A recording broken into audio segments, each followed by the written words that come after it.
come from the bowels of hell. The Dana Gould Hour. Jungle worms and swamp rats run around your feet. I bought a dog that killed the calf, that ate the canary. What is truth? And once again, welcome back.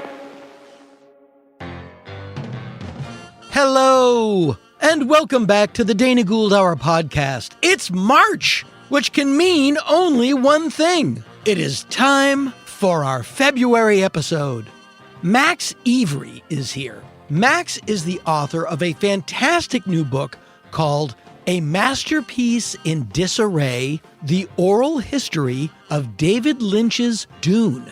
Now, those of you who have seen the Denis Villeneuve version may only be dimly aware of the David Lynch version of Dune. It was only his third film. It was from 1984, I believe, and it is the only film that Mr. Lynch claims to have no love for.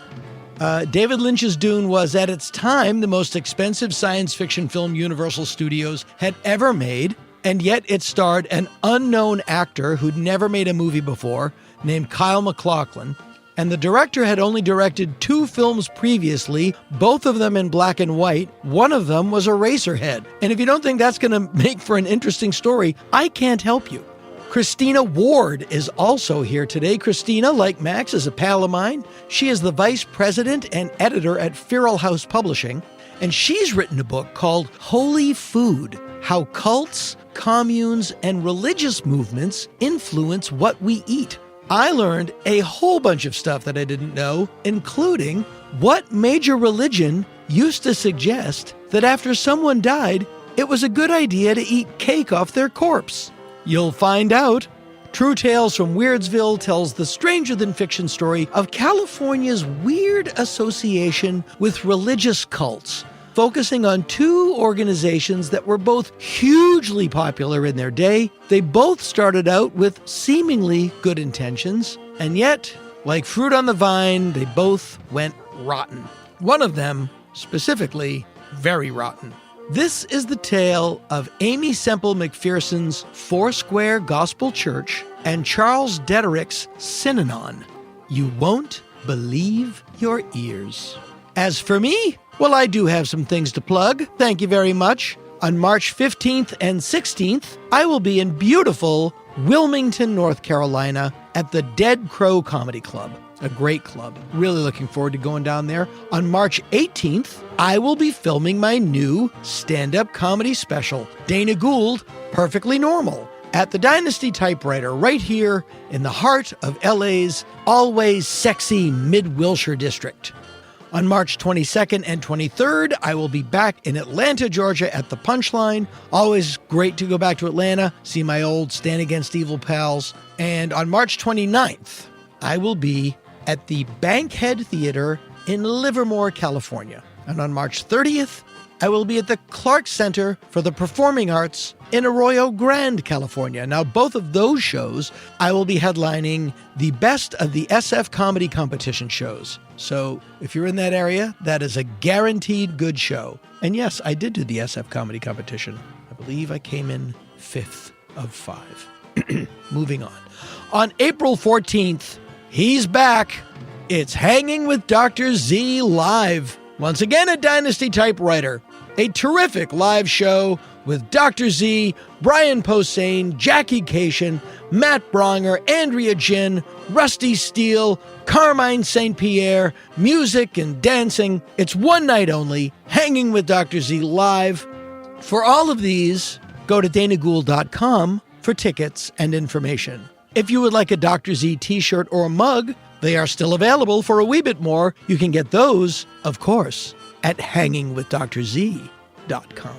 Lastly, thank God, this podcast is brought to you by you. We are 100% listener funded.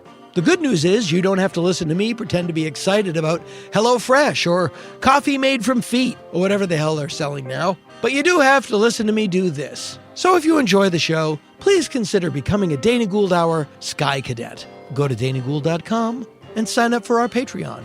$5 a month. Get you some extra audio content, some video content, and some other junk. We don't have graduated levels. $5 a month, and you get some stuff. Don't be a shy cadet. Be a sky cadet. A simple deal for complicated times. And now, it's on to our filthy business. Tune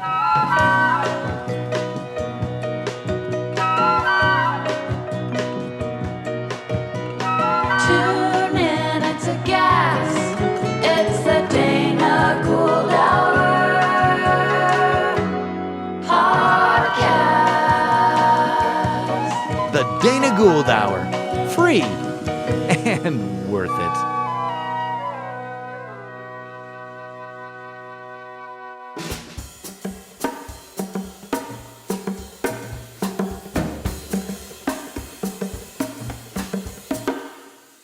You know, a lot of times you host a podcast and you get people write a book and you get the book like, all right, I'll speed read through this and have a great interview.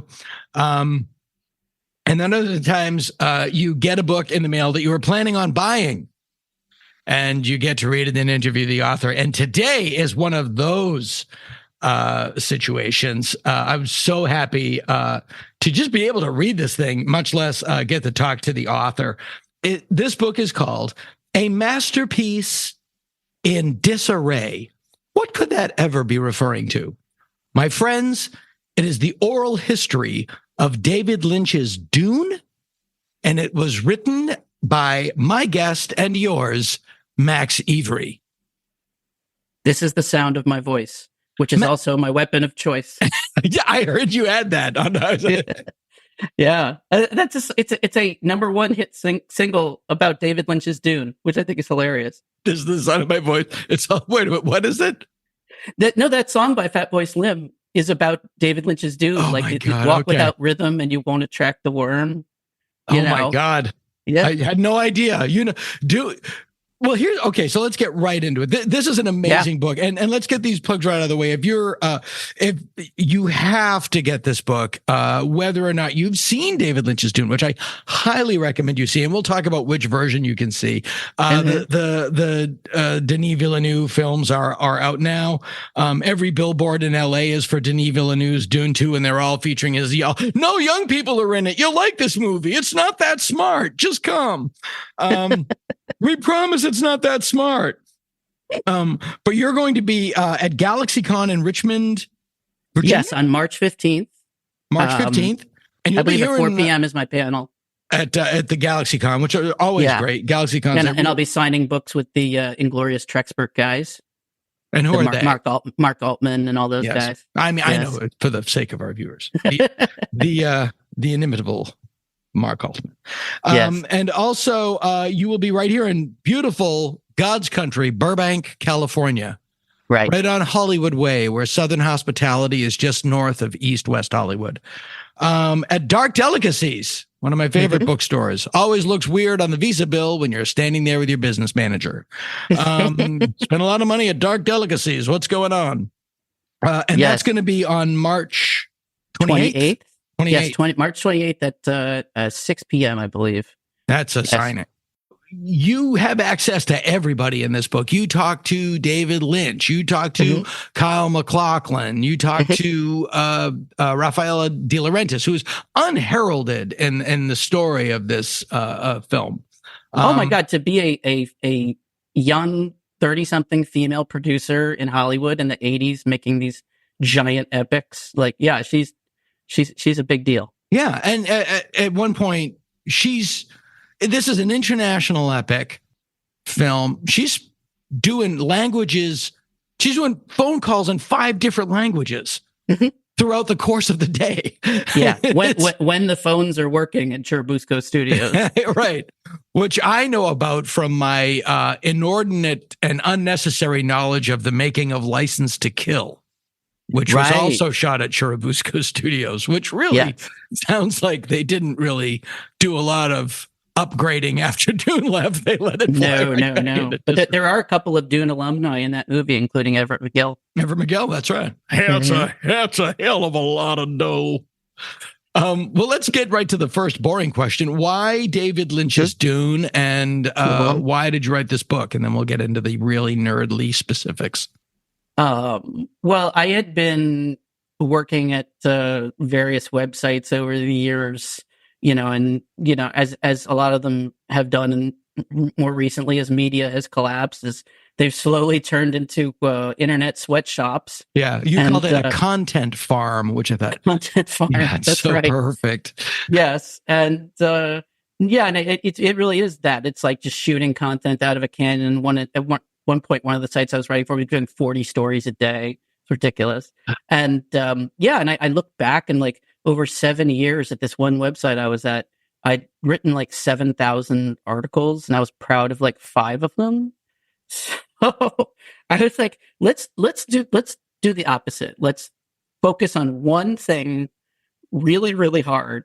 And and the book, of course, was it was supposed to be pretty small, and it got bigger and bigger. My editor was like, I'll be happy if you get 2 or 3 interviews, and I got like 60. Yeah, no, it's 500 pages. I mean, but it's a reference manual. Yes, but it's not like a narrative. Like it's in subjects, and then it's an oral history. So it's like, you want to hear about pre-production, you go to pre-production, and then you read, like Bob Ringwood could have his own book, the costume designer. He's hilarious. He's hilarious. I don't know what he looks like, but I imagine Jiminy Glick. When I listen to his voice, I just imagine Jiminy Glick. He kind of looks like a British Colonel Sanders, kind of. Oh, it's hilarious. Well, I didn't like the book.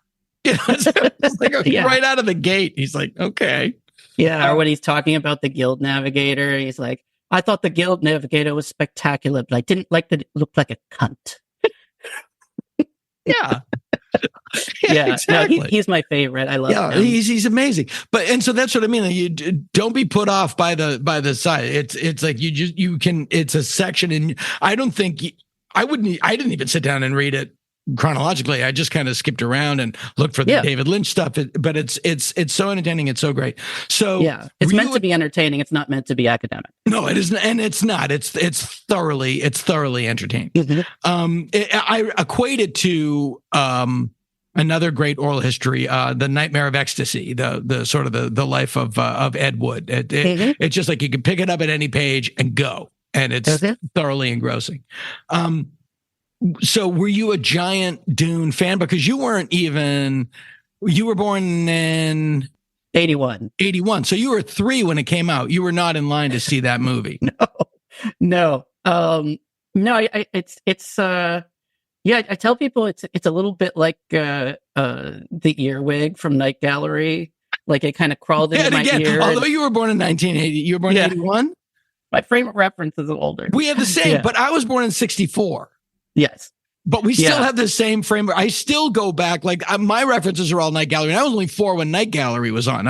I do remember watching it, but it's like I would much rather watch Perry Mason than anything that's on now. As my daughter says, because I watch MeTV all the time, and all the commercials on MeTV are for like a walk-in tub and a reverse mortgage and like a phone with big buttons. My daughter goes, Dad, all the TV you watch, the commercials are just for people getting ready to die. We want to buy your life insurance policy. Exactly. Yeah. No, but so Dune was like, it was Add like it up to here with biting into corn. Yeah. No, but Dune is like that earwig episode. Like it crawled into my ear, laid some eggs, and then it crawled out, and then eventually those eggs hatched, and I was like, "Oh, this movie's interesting." Yeah. But it happened years down the line, but also, by the way, that episode should have ended with somebody going, "But that's fine because your white blood cells will kill them." There's a very simple. There's an old joke. There's an old joke about every time there's a plane crash, they find the black box. Why don't they just make the plane out of what they make the black box about? Every comedian did that, and always just go because the plane would be too heavy to fly. Very simple answer to that. Yes. No, it's true though. Like it's one of those movies. If you've never seen David Lynch's Dune, it's a really hard movie to love on first viewing. But the more you dig into it, the more it kind of the petals open up and it Sure. reveals itself to you. It's like That's well put. That's well put. It's funny because I'm a huge David Lynch fan, but I don't think everything he touches is brilliant, or there's just stuff that I'll admit, well, I'm too stupid. I don't get it. But David isn't a fan of Dune. He's just like, I'm proud of everything I've done except Dune. And Dune is just sort of like this, what do they call it? The red-haired stepchild or something. It's just this the black sort of sheep. this black sheep, which is what you said, why you liked it. And I am fascinated, and I think you said this too, like, I'm fascinated by movies that almost there. They did something, they didn't quite make it, but there's so much, as I've said this about Night Gallery. I have 3 movies outside of Night Gallery, Mars Attacks, and Coppola's Dracula. Better in theory than in practice. But they're just if you can fix 4 things. Right. Flawless genius masterpieces. And that's kind of exciting.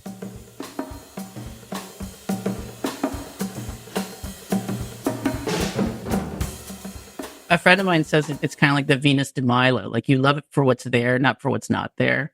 So it's missing a couple of arms, but it's still beautiful. And, and I think, you can, a lot of Lynch fans dismiss it because Lynch dismisses it. Right. And when you do that, you're leaving out a huge chapter in Lynch's filmography, because he spent 3 years working on this thing and he put a lot of himself into it. Yeah. A shocking amount for a big blockbuster. And I don't think you would have gotten Blue Velvet without it. Yeah. I think that he had to, he had to get knocked down to get up in that manner. You are as informed by your failures as you are by your successes, probably more so by your failures. Yeah, and he kind of got into that like neo-noir groove after that. Like, that was his little corner, and he kind of stayed there.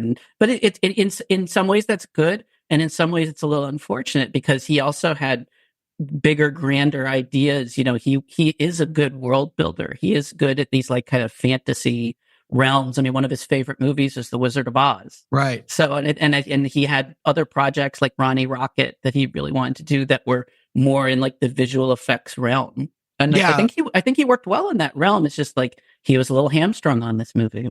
Yeah, and it's important to remember, and you make the point of it in the book, A Masterpiece in Disarray, an oral history of David Lynch's Dune by Max Evry. Thank you. That before Dune, David Lynch was not David Lynch yet. He was not a brand. He had made Eraserhead, which was Eraserhead. And then he made The Elephant Man, which is a very brilliant, straightforward biopic. Mostly, yeah. There's a beginning and a middle and an end. There's those dream sequences at the beginning. It's right down, but it's right down the middle. And so in Hollywood, people didn't really know. People just thought, wow, he's this director that can do anything.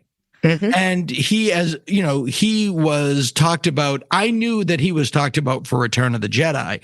I did not know that he was talked about for Fast Times at Ridgemont High. Was that the one that he was talked about? Oh, yeah. I mean, people were reading whatever they wanted into the tea leaves. Yeah, he was like he was like a Rorschach test. He was like, exactly. He'd be great for Fast Times. but he did go on to do a show about teenagers in high school. And, he Twin Peaks is very much his sort of take on Fast Times at Ridgemont High. And what was there's another movie that they brought to him. It might have been Fast Times. So it was like, it's not my cup of tea. Red Dragon, which became Manhunter. Not my cup of tea. Hannibal Lecter to the screen, which, imagine David Lynch's Hannibal Lecter. I just even he's like, I was a little too scared by what I was imagining. Yeah, I wonder what his Return of the Jedi would have been like, but he knew he couldn't have done it. Like, he couldn't have done it what he wanted to do with it. No, like Return of the Jedi was very much like a model of like sort of the Marvel kind of movie, where it was a producer's movie. It wasn't a director's movie. It was like television. Yeah, the producer was. Yeah. It probably would have been almost exactly the same. Yeah, and I can tell you, because I'm older than you. I saw Star Wars when I was 12. I was perfect age. Like, when you talk to baby boomers who were like 15 when they watched the Beatles on Ed Sullivan, like, I was perfect for Star Wars. I saw it when I was 12. The Empire Strikes Back came out when I was 15. I saw Return of the Jedi and walked out and went, that sucked. Yeah. Like, no, like it wasn't a lot of people didn't like Return of the Jedi, and all Dune was the space movie Sting is in. Mm-hmm. It was people like Sting was the star of Dune. Yeah, even though he's in it for like 5 minutes. Yeah, but Sting, because that was when the police were at their all. And Synchronicity came out during the production. Previous summer. Yeah. And it was just, that was it, wall to wall police. And and that was just a movie that Sting was in. And, I read the book in high school. And the question is, and it's an open question, do great books make great films? Usually pot boilers make great films. That's right. Gone with the Wind is not a great piece of literature. It's a pot boiler, makes a great movie. Mm-hmm. Same with the Maltese Falcon. The Great Gatsby has never made a good movie because it's an interior story. And I can't tell you a great piece of literature that has made a great movie. Yeah, it's one of the reasons why a Confederacy of Dunces has never really been made. It's just like, how do you translate that, all those characters and all those voices to the screen? And it's a similar situation with Dune. You got or Geek Love is the other one that they always talk about. Yeah. I think Terry Gilliam wanted to make that. He did. Yeah. No, I mean, Dune has like 40 or 50 characters who are really important. and you have to cut a lot of them just to get to like the surface of the story. Well, you go back now. Dune is this. It comes out in the late 60s. It came out in the mid 60s, but didn't get popular until the late 60s. Right. With like the kind of the hippie zeitgeist. Right, and it was very popular in the hippie zeitgeist. And by the way, a lot of the environmental aspects of the book were added later. Oh, to kind of glob onto that to retcon it. Yeah, to that emerging zeitgeist. Yeah. And it was like those are the two, like you were either reading Dune or Lord of the Rings. It's like those are the two like books that needed their own backpack that you were reading. Yeah, maybe Stranger in a Strange Land. Yeah, that one. Yeah. The Heinlein thing. So everybody read it. You can't make that a 2-hour movie. Mm-mm. It's just too fucking big. But right out of the gate, the first guy that wanted to make it, when you think who in Hollywood has the wherewithal to take a sprawling saga like Dune and commit the time and the resources to make a big, bold 3-4 hour movie, one name comes to mind. Roger Corman. Yeah. I got to tell you, Dana, I tried so hard to get Roger for this book. I mean, I've interviewed him before. He's great. Yeah, he's lovely. He's lovely. Yeah, he is. He's fantastic. I talked to Julie, and we were going back and forth, and eventually they were just like, no. And maybe he's just getting old. I don't know. But like somebody, maybe not me, but somebody has to get the story on that because that's too good.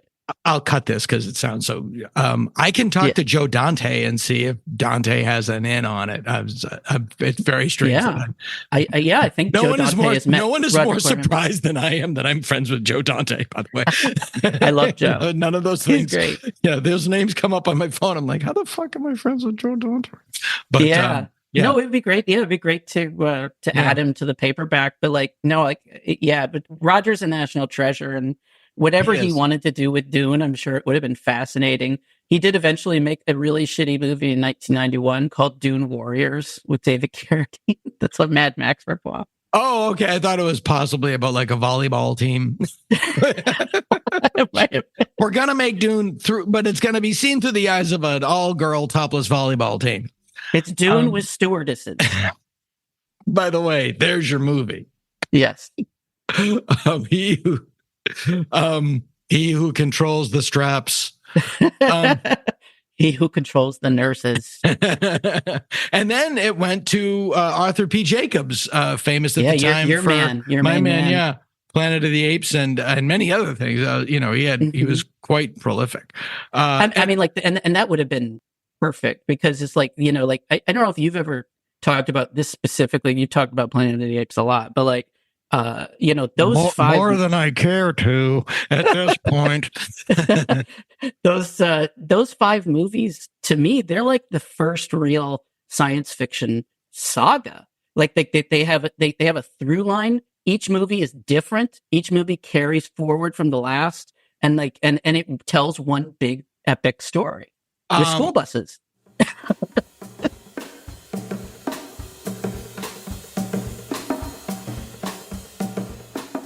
Yes, that is true. And I've never really given it that prop. It absolutely tells a tale. It actually, had it ended on Conquest, it would have told a perfectly a circular story. Yeah. And but then we would have been denied the Paul Williams. how much one school bus factored in the battle for the future of this planet. I interviewed Paul Williams once, by the way, and greatest guy going. His Apes character is the background on his cell phone. So I was jogging around the Hollywood Reservoir years ago, and he's jogging the other way, and I just go real quick. I saw Battle for the Apes at the drive-in when I was a kid, and he went, "Yes!" Like he put his arms around his head. Years later, we did a show together at Largo, and I was doing Dr. Z, and he was just appearing as himself. It was a Christmas show, and I was in the makeup partially. I wasn't complete. The appliances on, but the hairpieces. The Dr. Z makeup. Yeah. I was in the makeup, and he walked past me, and he, by the way, he didn't even break stride. Like it was the most normal thing in the world to him. But as he walked past me, he just went, "Very hard to do cocaine in that." Oh my God. Amazing. Yeah, no, he's amazing. He is the best. He is the best. But you are correct that it does tell. It's not just like a rehash of stories, and it was the first property to really do that. I think. I think so. Moving aside serials and things like that. Well, even serials, one episode is the same as the next. Yeah. I mean, like. But this was different. This wasn't a retread. This was a saga. And it looked it looked like Arthur Jacobs had it up on the rails. He got dinged by a writer's strike. Yeah, for Dune, yeah. And then the writer's strike ended, and then unfortunately 3 days later Arthur P. Jacobs ended. So that was the end of that. Yeah. No, but it's an amazing thought experiment to imagine, him then doing like 3 or 4 Dune movies in a row as sort of the next phase of like what he was doing on Planet of the Apes. Yeah. And which is, because like Dune had the same kind of, emerging, zeitgeist bummer energy that the Apes movies did. Downbeat 70s. Yeah. And like I've seen some of the, treatments that were written for it, like by Roscoe Pallenberg and people like that. And he was talking to all the right people. Didn't he go out to David Lean? Well, he went to David Lean. Lean turned it down, but I think the guy who was on it as the real contender was the guy that did Medium Cool, Haskell Wexler. So he would have brought that counterculture energy to it, and the scripts they were writing. The Fremen were very much like kind of stand-ins for hippie revolutionaries. Right, yeah. And it would have been a little low rent. Like instead of ornithopters, they would have just had helicopters. Right. They were going to shoot it, I think, in Turkey. Yeah, for about $6 million. In Turkey, yeah. But you never know. I mean, it is interesting to do, you can do a epic on a budget if you do it subjective. Like if you only see what Paul Atreides sees or whatever, which I don't think you do with the story of that scope. But like there's always a trick to tell. Dr. Strangelove is a great example. Dr. Strangelove is an epic story that takes place in, I think, 5 rooms. But it's not Dune. It's not Lawrence of Arabia, which is you want those. Yeah. And that was and that's certainly what Denis Villeneuve does with it. It's these ginormous. You get a sense of the scope and because it's 4 different planets. Yes. Yeah. I think it's even more than that in the Villeneuve ones, because they go all over the place in that one, and it's what Villeneuve has done with it is pretty remarkable in the sense that like he's carried forward sort of the themes that Herbert really baked into Dune, the idea of beware of charismatic leaders. Yeah, and it's it's one of those things where it's actually more timely now than it was when it came out. Absolutely. The theory of Herbert's Dune and Villeneuve's Dune is the danger of charismatic leaders because they're human and they're flawed and power corrupts. Yeah, and Herbert felt the same way about John F. Kennedy that he felt about Richard Nixon. Yes, which is a very, very advanced hippie mentality. Lynch missed that completely. Yes, wasn't interested in it. He glommed on to the spiritual aspect of Paul Atreides. It's very much tied into his following of TM and Yeah, which is something I definitely want to bring up with you because you do TM, right? I do. Yeah, I've been to events with Mr. Lynch. Yes, yeah, and so so when you read that in my book, was it like, oh, okay, yeah, 100%, yeah, 100%. It did make sense because I always wondered what his we call it, what his eyes in were. How did he get into this world? And I think that's why. I think, and I don't know, and you spoke to him and I didn't about this. I've been in his company before, but we've never chatted. But I think that's why Kyle MacLachlan played Paul Atreides instead of Tom Cruise or Val Kilmer. We're both up for it, and we can talk about that a little bit. Yeah. That this is the biggest budgeted science fiction film in the history of Universal Studios. And it stars somebody who's never really been in a movie before. Who also happens to look exactly like the director. Right, but nobody has heard of. I mean, it was one of those things it was just this one thing of there's this, we have this aircraft carrier. There's one door open at water level, but I think we'll be fine. They really left this one thing open. But they got lucky and they got Kyle MacLachlan. But who is like Kyle MacLachlan became like the Mastriani to Lynch's Fellini. He's David Lynch's avatar. He is what Johnny Depp is to Tim Burton. He is what whoever is to whoever. What De Niro is to Scorsese. He's his stand-in. Fellini to Kurosawa. Yeah. He's his. He is his stand-in for sure. And I think that was how Lynch was able to get into the world.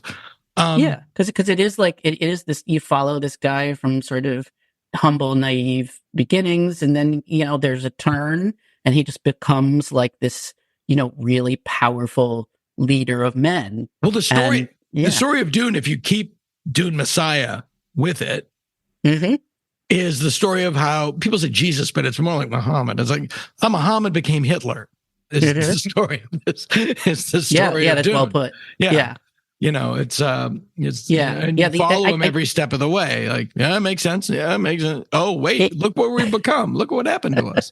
It kind of boggles my mind that they don't just stitch Dune Messiah with the Dune book, because it's like you don't understand the context of what Herbert's trying to say until you read Dune Messiah. And it's when you realize it's like an afterword almost. You could easily do it.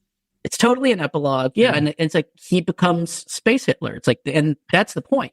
He's a character you invest in. You believe in him. You realize he's doing everything for all the right reasons, and he becomes Space Hitler. Yep. And he kills 61 billion people, I think, with a B. Right. Yeah. Yes. Yeah. So and a lot of people didn't like that. Surprisingly. Sure. Yeah.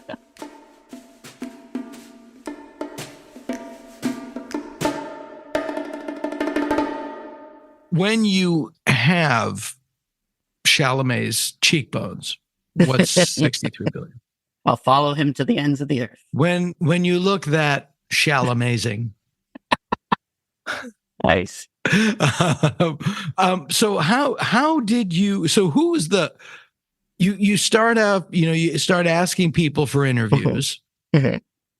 and how did you, and it's one of those things. And I like nobody says no. No one says yes. Nobody says yes. Then one person says yes. Then another person says yes. And then the people that you want to say yes don't say yes until the very end. And then you go from like having one interview a month to 13 a week because everybody basically said yes at once. Yeah, exactly. Yeah. It's like BDAD, before David, after David. Oh, okay. Yeah. Well, talk a little bit about that process. How did you get David Lynch, and what was it like when you sat down to talk to him about Dune? Did he have a pained look on his face? What was? No, it was wonderful. Like I think he was in his wood shop. He looked very happy, very, very content with life. Was it a Zoom or just sit with him? It was a Zoom. I wasn't allowed to record the video, but I recorded the audio. Right. No, so it's funny because, you're talking about like, how do you get everybody? So that was a year into the process, maybe over a year. So I'd already collected quite a few people, like Alicia Witt and Everett and all those people. And, so I had built up a foundation. You could tell I was serious, I think. And there were a lot of people who I contacted, and never heard anything back from. There are people I contacted who said yes, and then I didn't hear anything for 2 years. It's called a Hollywood yes. And then there were, then there's situations like David, where the person I thought who in a million years would never want to talk to me was one email. And that floors me to this day. And did you send it to like his publicist or? Yeah, I sent it to his people. It was about finding the right person. I was actually looking for Kyle. I wasn't looking for David. I was looking for Kyle, and then I realized the person I got was David's person, not Kyle's person. Right. And I was like, oh, well, let me take a shot. And I didn't approach it like a fanboy. And I knew exactly what he didn't want to talk about. Which was? And I said, well, I didn't want to talk about how shitty it was, and I really? framed the, no, you didn't want to talk about that. You know what? Honestly, like I had to like kind of discard, years of sort of fanboy journalism training, and I went in not trying to get scoops. Like my only mission when I was talking to David was I want him to come out of this interview feeling better about the movie. And so what did you say to him when you made the overture? I mean, a big part of it, I think, was. Did you tell him like this isn't a slash and burn? This isn't catty. This is right. Yeah, basically, yeah. And I brought up, that like, yeah, like I'm not going to focus on the negative in this interview. Like I don't want to bring anything up that's going to upset him. Mm-hmm. Yeah. And I think they appreciated that. Because like a lot of people would come into that situation being like, so how'd this fuck up so bad? Did you feel awful? And it's like, come on, like, and if you read the interview, it's very sweet. It's very like, I think he did kind of certainly come away from it, feeling very happy and also like definitely confirmed a lot of my suspicions. Like when we talked about the weirding modules and how they're very similar to the concept of mantra meditation. Sure. He's like, he's just straight up like, yeah, exactly. Yeah. And this is a guy who's very close to the vest about revealing what the symbols in his movies mean. Mm-hmm. But he's just straight up like, yes, which is great. Yeah. And when did you feel like he had a reappreciation of the film throughout the course of the interview? Did he seem to like, do you feel like, it wasn't that bad really, I guess? Or like, how did he, I think if you read it, like, he used to say that he would get a migraine when he talked about it. Yeah, exactly. He goes, just talking about it, I get a migraine. Yeah. So, no, and I understand, like, it's like, and if you read my book, you understand why. Yeah. Because it was a nightmare production, and it lasted 3 years of his life and then came out to, not a good end. And it was just one of those things, and this happens too, and people don't understand. You put your heart and soul and your body into something for 3 years, and then it comes out and gone, over.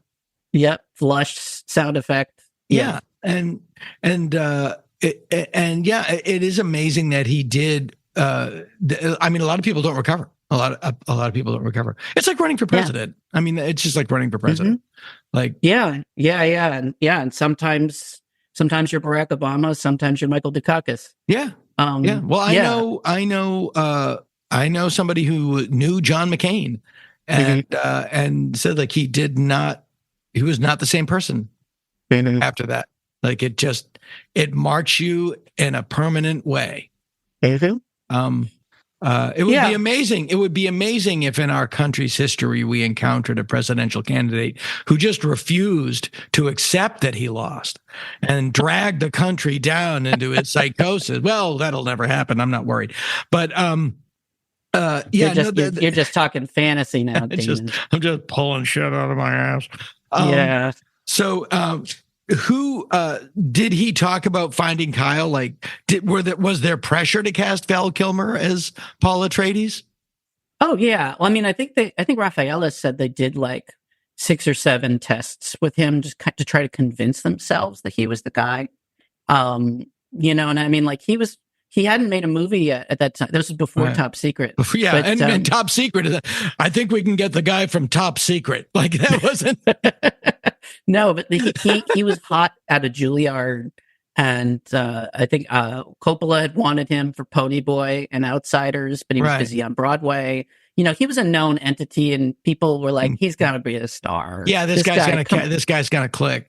Yeah, I think he even more than Cruise, because there were question marks about Cruise when they did his screen test. He kind of didn't have a grasp on the language, which I don't blame. It's a famously dyslexic person trying to say Kwisatz Haderach. True, I do think that Cruise. I was actually talking about this last night because we were talking about Eyes Wide Shut. Yeah, and I think he's weirdly miscast in that movie because I don't think of him as a sexual being. Mm-hmm. He just seems vaguely automatonic. Yeah. No, he is very robotic in that. Yeah, I mean, everybody kind of is. Yeah. But no, that might have been what they were looking for. Maybe his character name in that movie is Harford because Kubrick wanted to cast Harrison Ford. Perfect. Might have been better. I didn't know that, but that's perfect. Harford. Yeah. No, but Cruise. It's like if you look at Jack Nicholson in The Shining, you're like, oh yeah, that guy has sex for sure. Oh yeah. I never look at Tom Cruise. I'm like, I don't see him doing a lot. I just don't see it. But that might have worked for Paul Atreides. There might have been an element like an alien sort of foreign. I'm not. I think he would have been good body. I think he would have been good as Muad'Dib, but maybe not so much as Paul as the younger Paul Atreides as a prince. Yeah, kind of character. Because but at that time, the way that I'll throw a reference at you that I know you'll get. You, me, and 4 other people. Yeah. The way that Jonathan Frid did not feel comfortable in his own skin would translate to the character. Yeah. It'd be great if he had some flies buzzing around him or the boom mic coming into frame too. Yeah.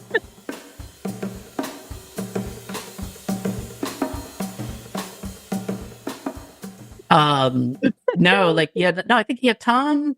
This was before Scientology, before Risky Business had come out. I think he'd shot Risky Business, but it hadn't come out yet. Okay. So he was still a question mark. But Rafaela wondered if the movie would have been a bigger hit with him. And I would just say, well, look at Legend. Tom Cruise did not help Legend. Right. I think the Tom we know wasn't really fully formed until Top Gun. That's when he became Tom Terrific. Yeah, I mean, in Risky Business, he's very good at. He plays kind of a nerdy kid, but you can see it there. But yeah, Risky Business is where that gelled. Yeah, Risky Business. You can watch that and almost. I mean, I'm sorry, Top Gun. Top Gun is where he emerged from fully. He achieved his final form. Yeah. Risky Business. He's much more neurotic. He's much more almost like Dustin Hoffman. It's very much a pastiche on The Graduate. Yeah. That whole. And it is like almost a glimpse into a different actor he could have become. Exactly. Like I could have seen him like in Woody Allen movies and stuff like that. Yeah, but I agree. But he they didn't go that way. and they didn't go with Val. Ultimately, they I think Dino didn't like the look of Val Kilmer's lips or something. That's stupid. But it's also that welcome to being an actor. Yeah. It's down to your lips. Well, I don't like his lips, the shape of his head. And that's why you can't listen to what anyone says. And then they just discovered this MacLaughlin kid in Seattle, and he happened to look a lot like Lynch. He happened to be a huge fan of the books. Like a much bigger Dune nerd than I think anybody else on the production. Right. And he was just, the right man at the right time. And yet he also walked off the production. My God. In the middle of filming, which is fucking bananas. Like that was also, you could end your career today. Here's how. Yeah, so for people who don't know, so in the book we talk about this, but about 100 days into production. This is a long production. And that's a couple of mil already spent. Oh, yeah. That's the majority of the film there has been shot already. So he's in this position where he doesn't have a signed contract. They keep adding more and more movies to his contract, and they won't sign it. There's some bullshit going on with the lawyers or whatever.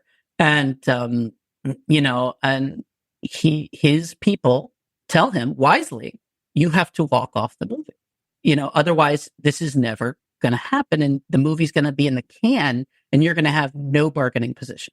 And so he does. And folks, for a guy who'd literally never been in a movie before to pull a power move like that, that's brass cojones. Yeah, that's they are dragging behind him in the sands of his home of Arrakis. Yeah, and he called it scorched earth in the book. In the interview, he says it was scorched earth, but he made another movie with David. He made another movie. Well, with Dina. I'm wondering if he called David. He must have said to David, like, "Look, I have to do this between you and me." Because and Lynch doesn't seem to bear grudges to anyone. No. This came out, Dune came out in the, and by the way, to people who are listening, if I ever sound like I know what I'm talking about, it's because I've read Max's book and I'm parroting back what I read. That's what it's there for. Yeah.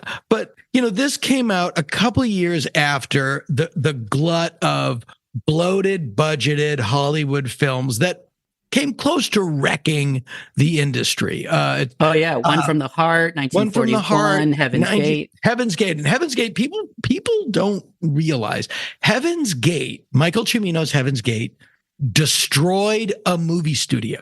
Mm-hmm. The movie studio that gave the world James Bond and the Pink Panther. Like, this wasn't some struggling startup. This was United Artists. And Heaven's Gate annihilated it. Basically, through like pure, Sisyphusian hubris. Yeah, and it was one of those things like everybody can visit. It's gonna be fine. It's gonna be great. It's gonna be great. And 1940, Spielberg's 1941, and Star Trek: The Motion Picture is another one that was, had its reasons. It was more than that was not hubris by anyone's measure. It was everybody had the right intention, but the calendar was their enemy, and somebody let them down in the special effects, which also happened to Dune that I want to talk to about. Yeah, but anyway, the line producer on all these movies, by the way, was cocaine. Literally, the line producer. I'm not sure if Robert Wise's line producer was gacked out of his mind, but on the other people, I certainly on Heaven's Gate. I know. Oh my God, on Heaven's Gate. Jesus Christ. Do you think John Belushi and Dan Aykroyd were doing cocaine on no, not in the late 70s. Certainly not Belushi. They were drinking tea in their trailers. Yeah. But so, there is that fear of like, where people know what happens on a runaway train. And here they have a director that is a first time with a big budget. They, it's like, all right, you made 2 sandwiches, make a wedding cake and a Thanksgiving dinner. Basically. Yeah. But it should be mentioned, though, like, as you said, the biggest budget in Universal's history. At this point in time, almost nobody had made a movie this big. No. So it's like, it's not that David was like, it's not just that David was out of his element. It's that anybody would have been out of their element. Right. And so that's an early director. And who's the star? He's a nobody. We made him in a factory. Yeah, no, there's so many things that could have gone wrong and really didn't. Mm-hmm. What you know more than I do, but it seems to me two things killed the movie. You can't tell that story in 2 hours. No. You just can't do it. No. And 3, John Dykstra was the special effects, was handling the effects. Yes. And at one point, with his company, Apogee. For people who don't know, John Dykstra, Star Wars and Star Trek the Motion Picture. with Richard Edlund. Battlestar Galactica. Yeah.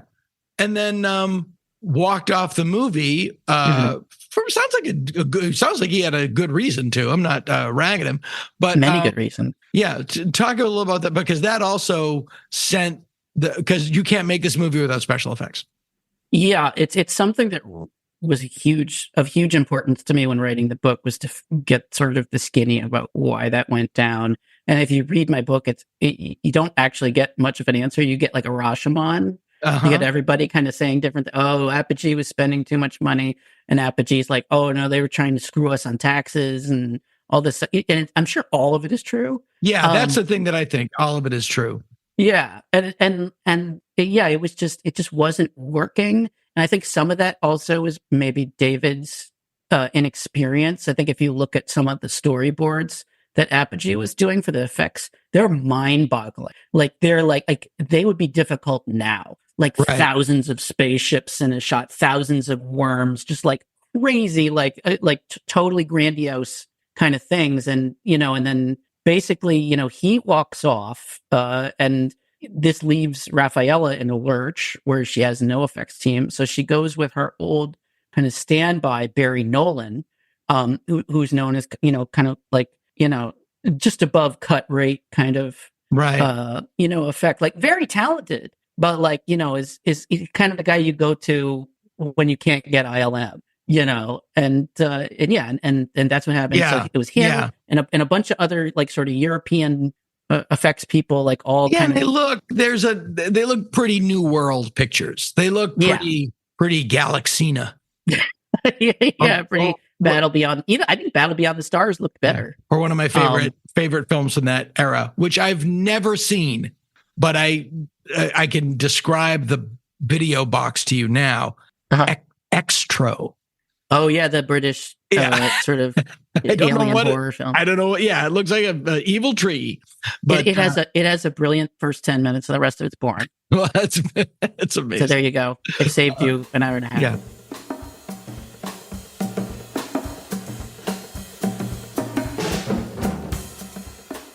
It's unfortunate because and by the way, it's like it's not just like us looking back now and being in a post Jurassic Park, whatever. It's like in '84, the critics were saying these effects look like shit. Right, and that was funny because that was also when people were complaining. Well, the movies don't mean anything; it's all just special effects. And then a movie comes out with bad special effects, like these special effects suck.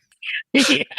Well, no, it stinks because it was the story was so dependent on these effects working, and it just barely holds together as a movie. Like I would say about 50% of the special effects look like temps.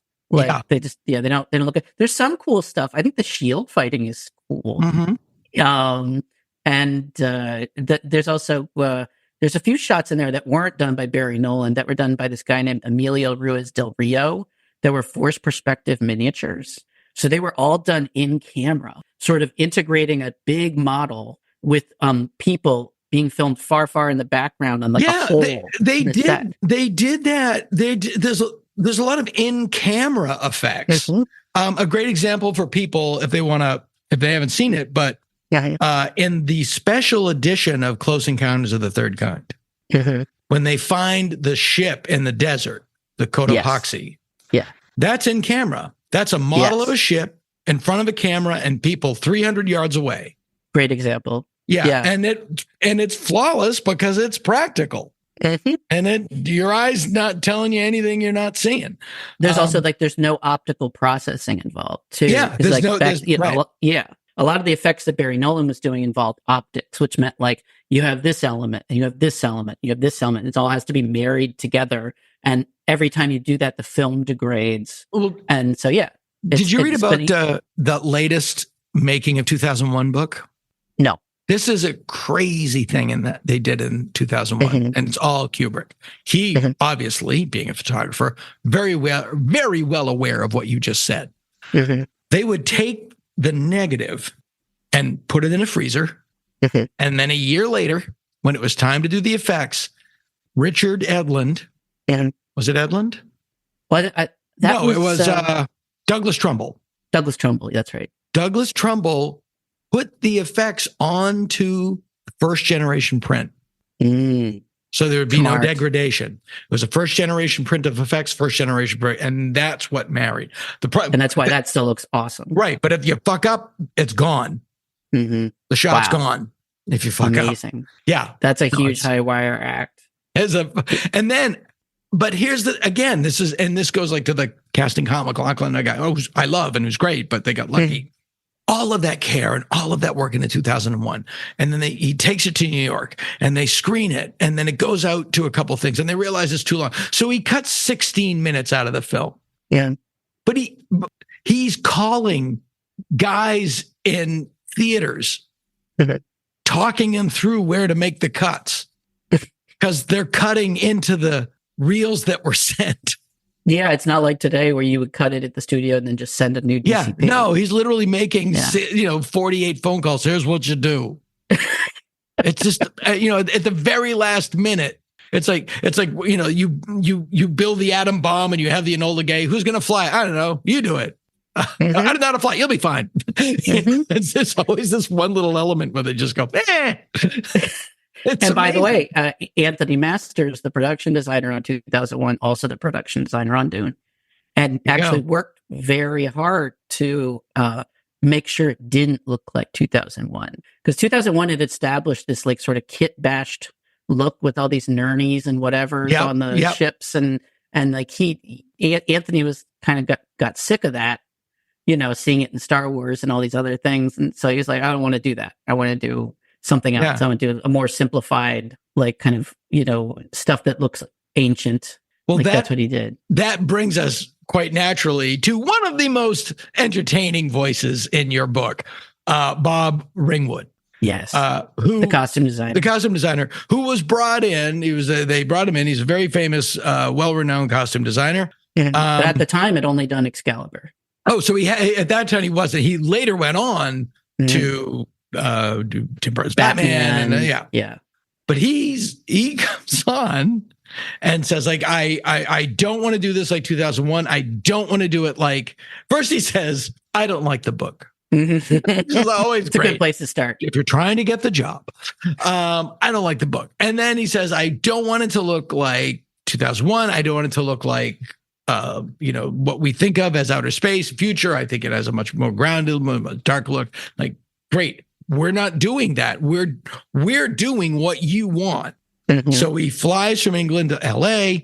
He goes into the meeting. He looks at the designs and they're all exactly that. And he said the still suits were a silver suit with a clear bubble space helmet, like from Earth to the moon. Yes. And since I wrote the book, somebody I know who's a Dune fanatic sent me a photo of one of those drawings, and it's real. They really were like that. I totally believe it. And so he quit. It's like, nah, not doing it. And they scrap everything. They go, no. It's all in the garbage. You do it. And then he felt bad. But what's interesting about Bob Ringwood is, he didn't have a lot of, the clout he had was confidence. And he was not shy with his opinions. No. But not in Nor is he now. But not in an asshole-ish way. He's just unfiltered. He's just like, he told me he's actually a little on the spectrum, and that's why he's very early. Yeah. how did he and Lynch? Because he definitely rubbed up against Lynch, and yet left the production wanting to work with him again. Yeah, I mean, I think he and David, they did speak the same language to a certain extent. I think at one point Lynch pointed to like an old antique phone on his desk, and he said, "This is what I want the movie to look like." And Bob Brigham was like, "I got it." Yeah, yeah. And the still suits are a great example of that. Yeah, yeah. Oh, and the still suits, like which are sort of partly inspired by like sort of anatomical drawings, and that look, that like rubbery black leather look with the sculpted muscles had never been done before. And it's literally every single superhero costume you see now. 100%. Even It's the the Batman Batsuit. costume that he later made is a direct descendant of the still suit.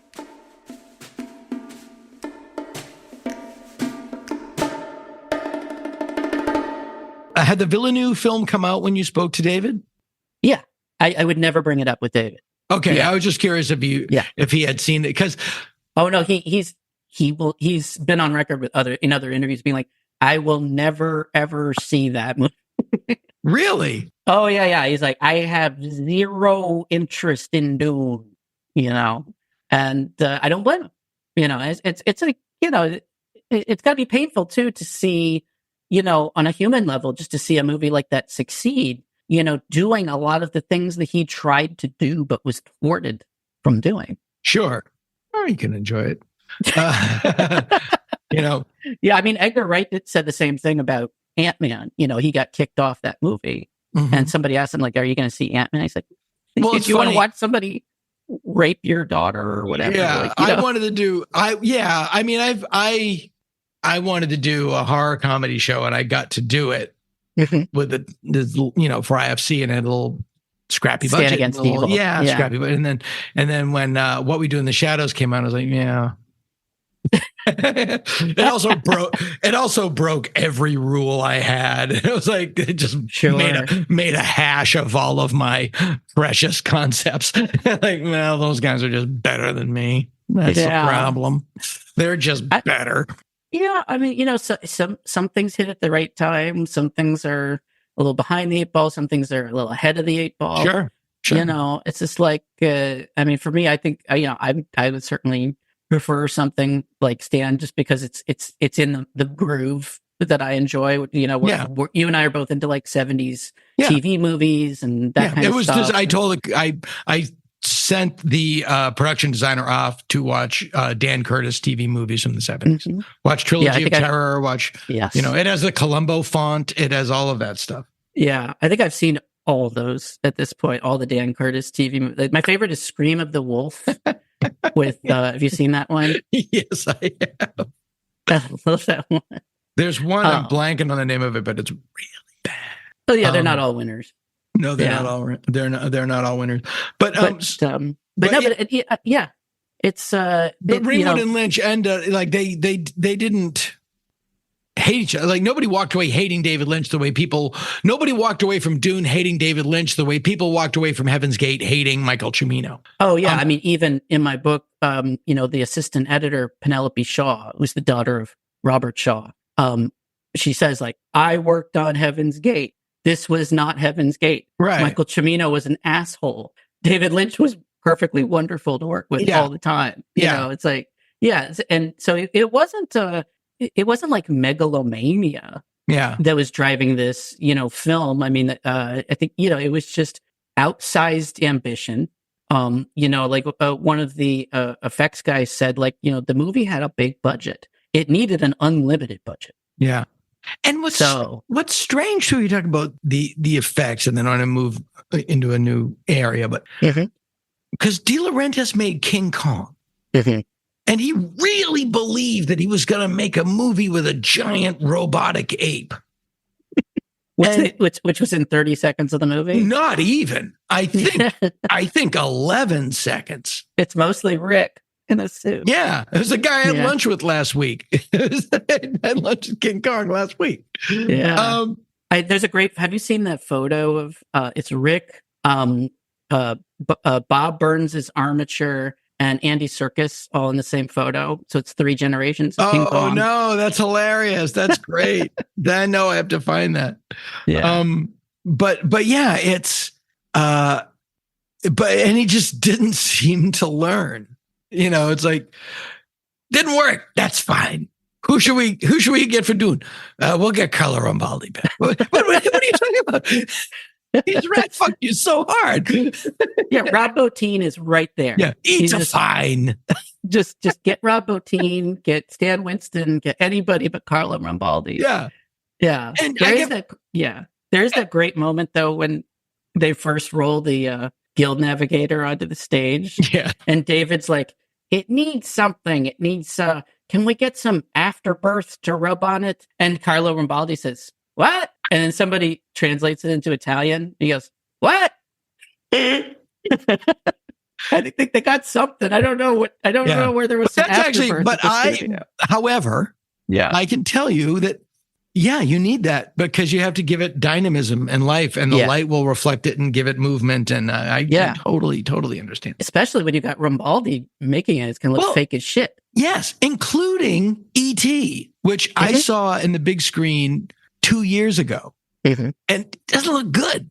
Yeah, and Alan Davio, the cinematographer, is working overtime to light E.T. as dark as humanly possible. Yeah, there was also just like there was a universal mass hypnosis that E.T. was great.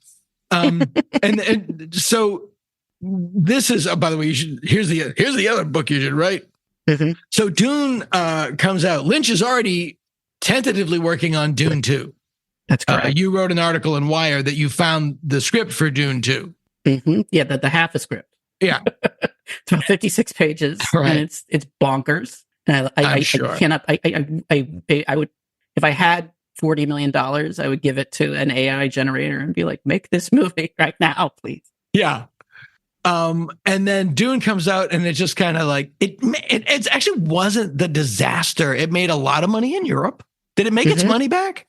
According to Raphael, it did. It's very hard to find box office data for that era. Like, I even talked to Tom Mount, who was the studio head at the time, and he was like, "Oh yeah, I could try to get that for you," and never. And like, I know people at Box Office Pro were like, they've been around for 80 years. They would, if anybody would have it, would be them. They're like, mm-mm. So yeah, there's not a lot of the international box office info, but I believe Raphael when she says that it made its money back in Europe because they were there. I read articles about it's doing really well, even though it's not being reviewed well. It's doing really well here. Yeah, in the UK, in Germany, and France, and then the TV sale, and I'm sure it made its money. But in America, it was critically hit. Yeah. And didn't really do that well at the box office. Did about $30 million on like whatever it was, a $45 million budget. Right. Yeah. And Lynch, pulled the plug, and it's a misnomer. They say he trashed his office. He didn't do to his office what Keith Moon would do to a hotel room. Yeah. This wasn't like a Johnny Depp type of thing. But he did take everything related to Dune and throw it in the trash. That's right. And including almost the Bob's Big Boy sculpture that the art department made for him. They made a Bob's Big Boy in a still suit. And one of the guys I talked to, Craig Campobasso, saved it from the trash. And that's why it's in my book. Yeah, it's fantastic. I want it too. Somebody needs to make replicas of it. And yet, Lynch's next movie is with Dino De Laurentiis. Tabula Rasa.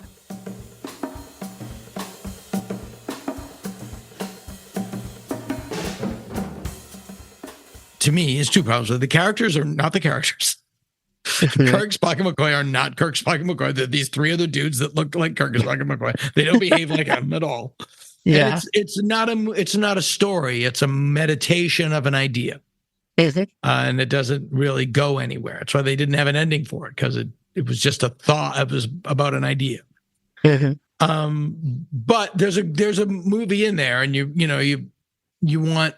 And the director's cut of that is really good. Yeah, it is. It is. The director's cut is much better than the theatrical version. I think they just did a special edition of it recently. Where they updated it to 4K. 4K, and it's great. There is a movie that I saw on opening night, and people swear by this movie. People whose opinions I really respect swear by this movie. And I walked out of that movie thinking, ugh. Twin Peaks Fire Walk with Me. Yeah. I just say when people talk about it, I just go, I'm dumb. I didn't like it. I'm dumb, I guess. Well, I admire Lynch for taking something that everybody loved and doing the exact opposite with it. That takes guts, like it does. That would have been stopped these days. That people would have been like, no, David, you need humor and maybe not as much incest. And right out of the gate. I want to make a movie about incest, or don't. Yeah, no, but that's a wild movie, and it's also it was very similar to the Dune journey for him because it was intended as the first of 3 movies, right? And it had about an hour and a half cut out of it, so much that he later assembled it all into another movie. But he likes that movie because it was his.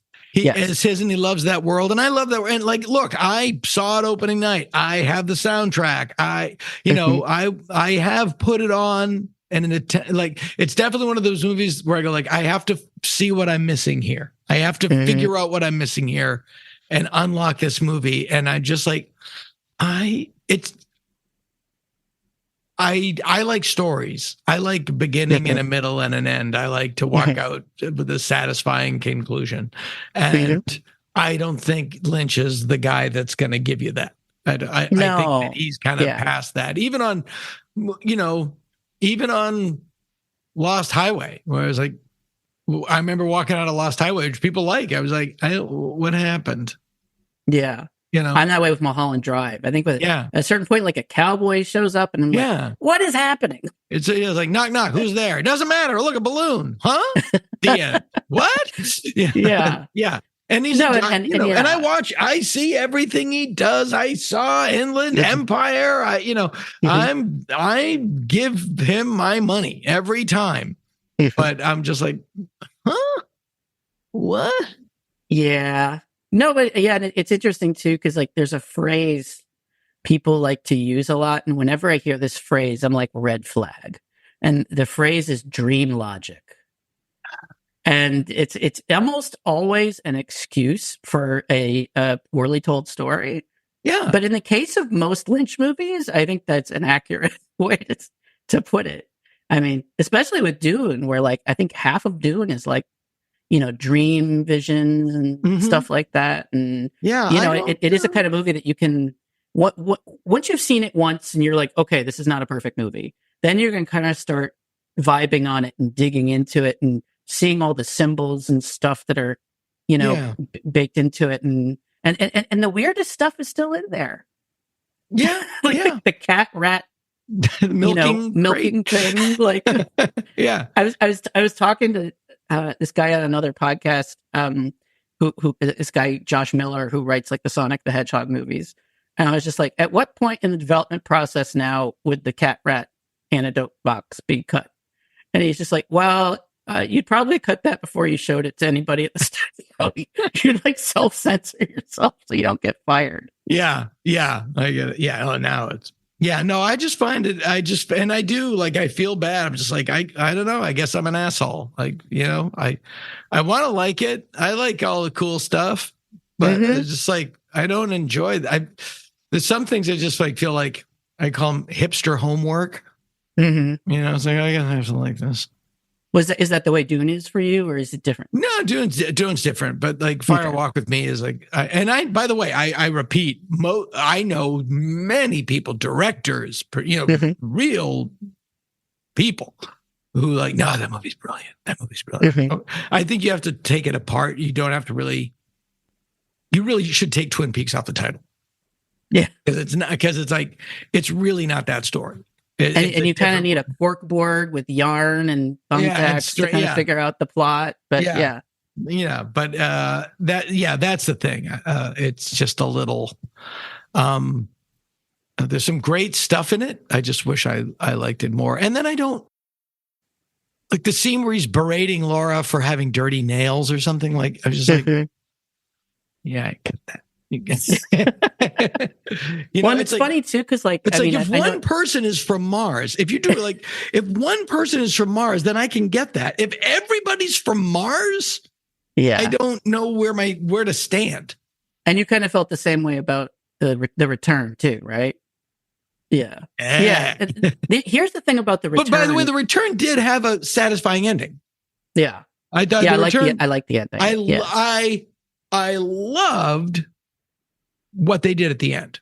Yeah, I loved it. It was like the route they took to get there was very circuitous. It was very much L.A. to San Francisco by way of Miami.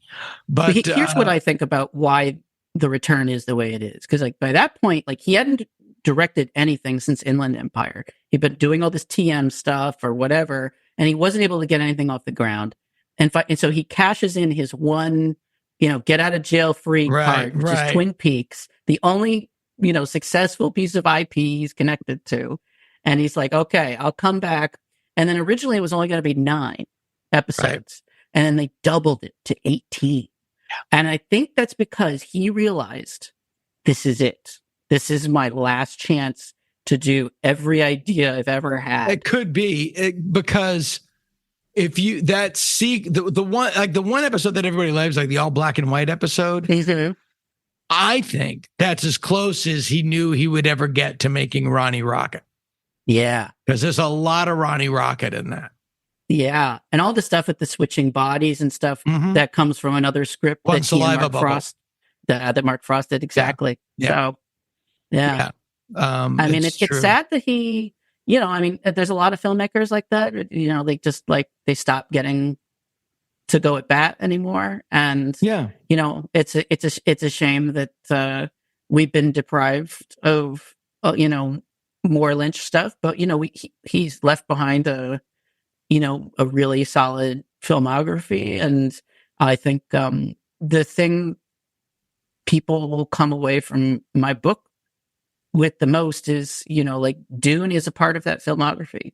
It is a David Lynch film, and it's got David all over it. And so it doesn't matter what he says, that the movie is out there. It's yours now. So you get to play with it. Yeah. Well, that's well put. This book is so entertaining. It's called A Masterpiece in Disarray. It's an oral history of David Lynch's Dune. It's so informative about just filmmaking in general and what it's like to be in the, it is surfing at a certain point. You can't control the wave. Like you really have to just kind of go with what you're doing. And just get up every day and I got to shoot something. There's a lot of stories of the making of Jaws is the most. It's like, all I know is I can't take the film out of the camera. I have to get something today. I'm going to get a barrel coming out of the water. I have to shoot something. It's really true. And it's so in that regard, it's a great book about just the business and filmmaking by Max Evry, Evry. You can meet Max in Richmond, Virginia on March 15th at GalaxyCon. And then if you live here in SoCal, you can see him at the one of the best bookstores in the Los Angeles area, Dark Delicacies, on March 28th. You'll be signing there. That's right. And I'm at WonderCon the next day. So come on out. Where's WonderCon? Anaheim. Yep, I'll be there with the Trexperts dudes. I think the panel's at 5. I think it's a 40th anniversary Dune panel. So, yeah, come out, to chat about Dune with me, this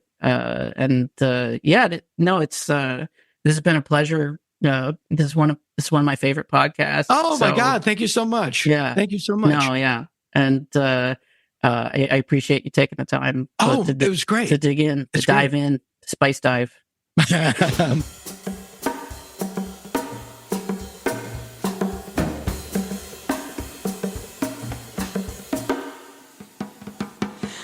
true tales.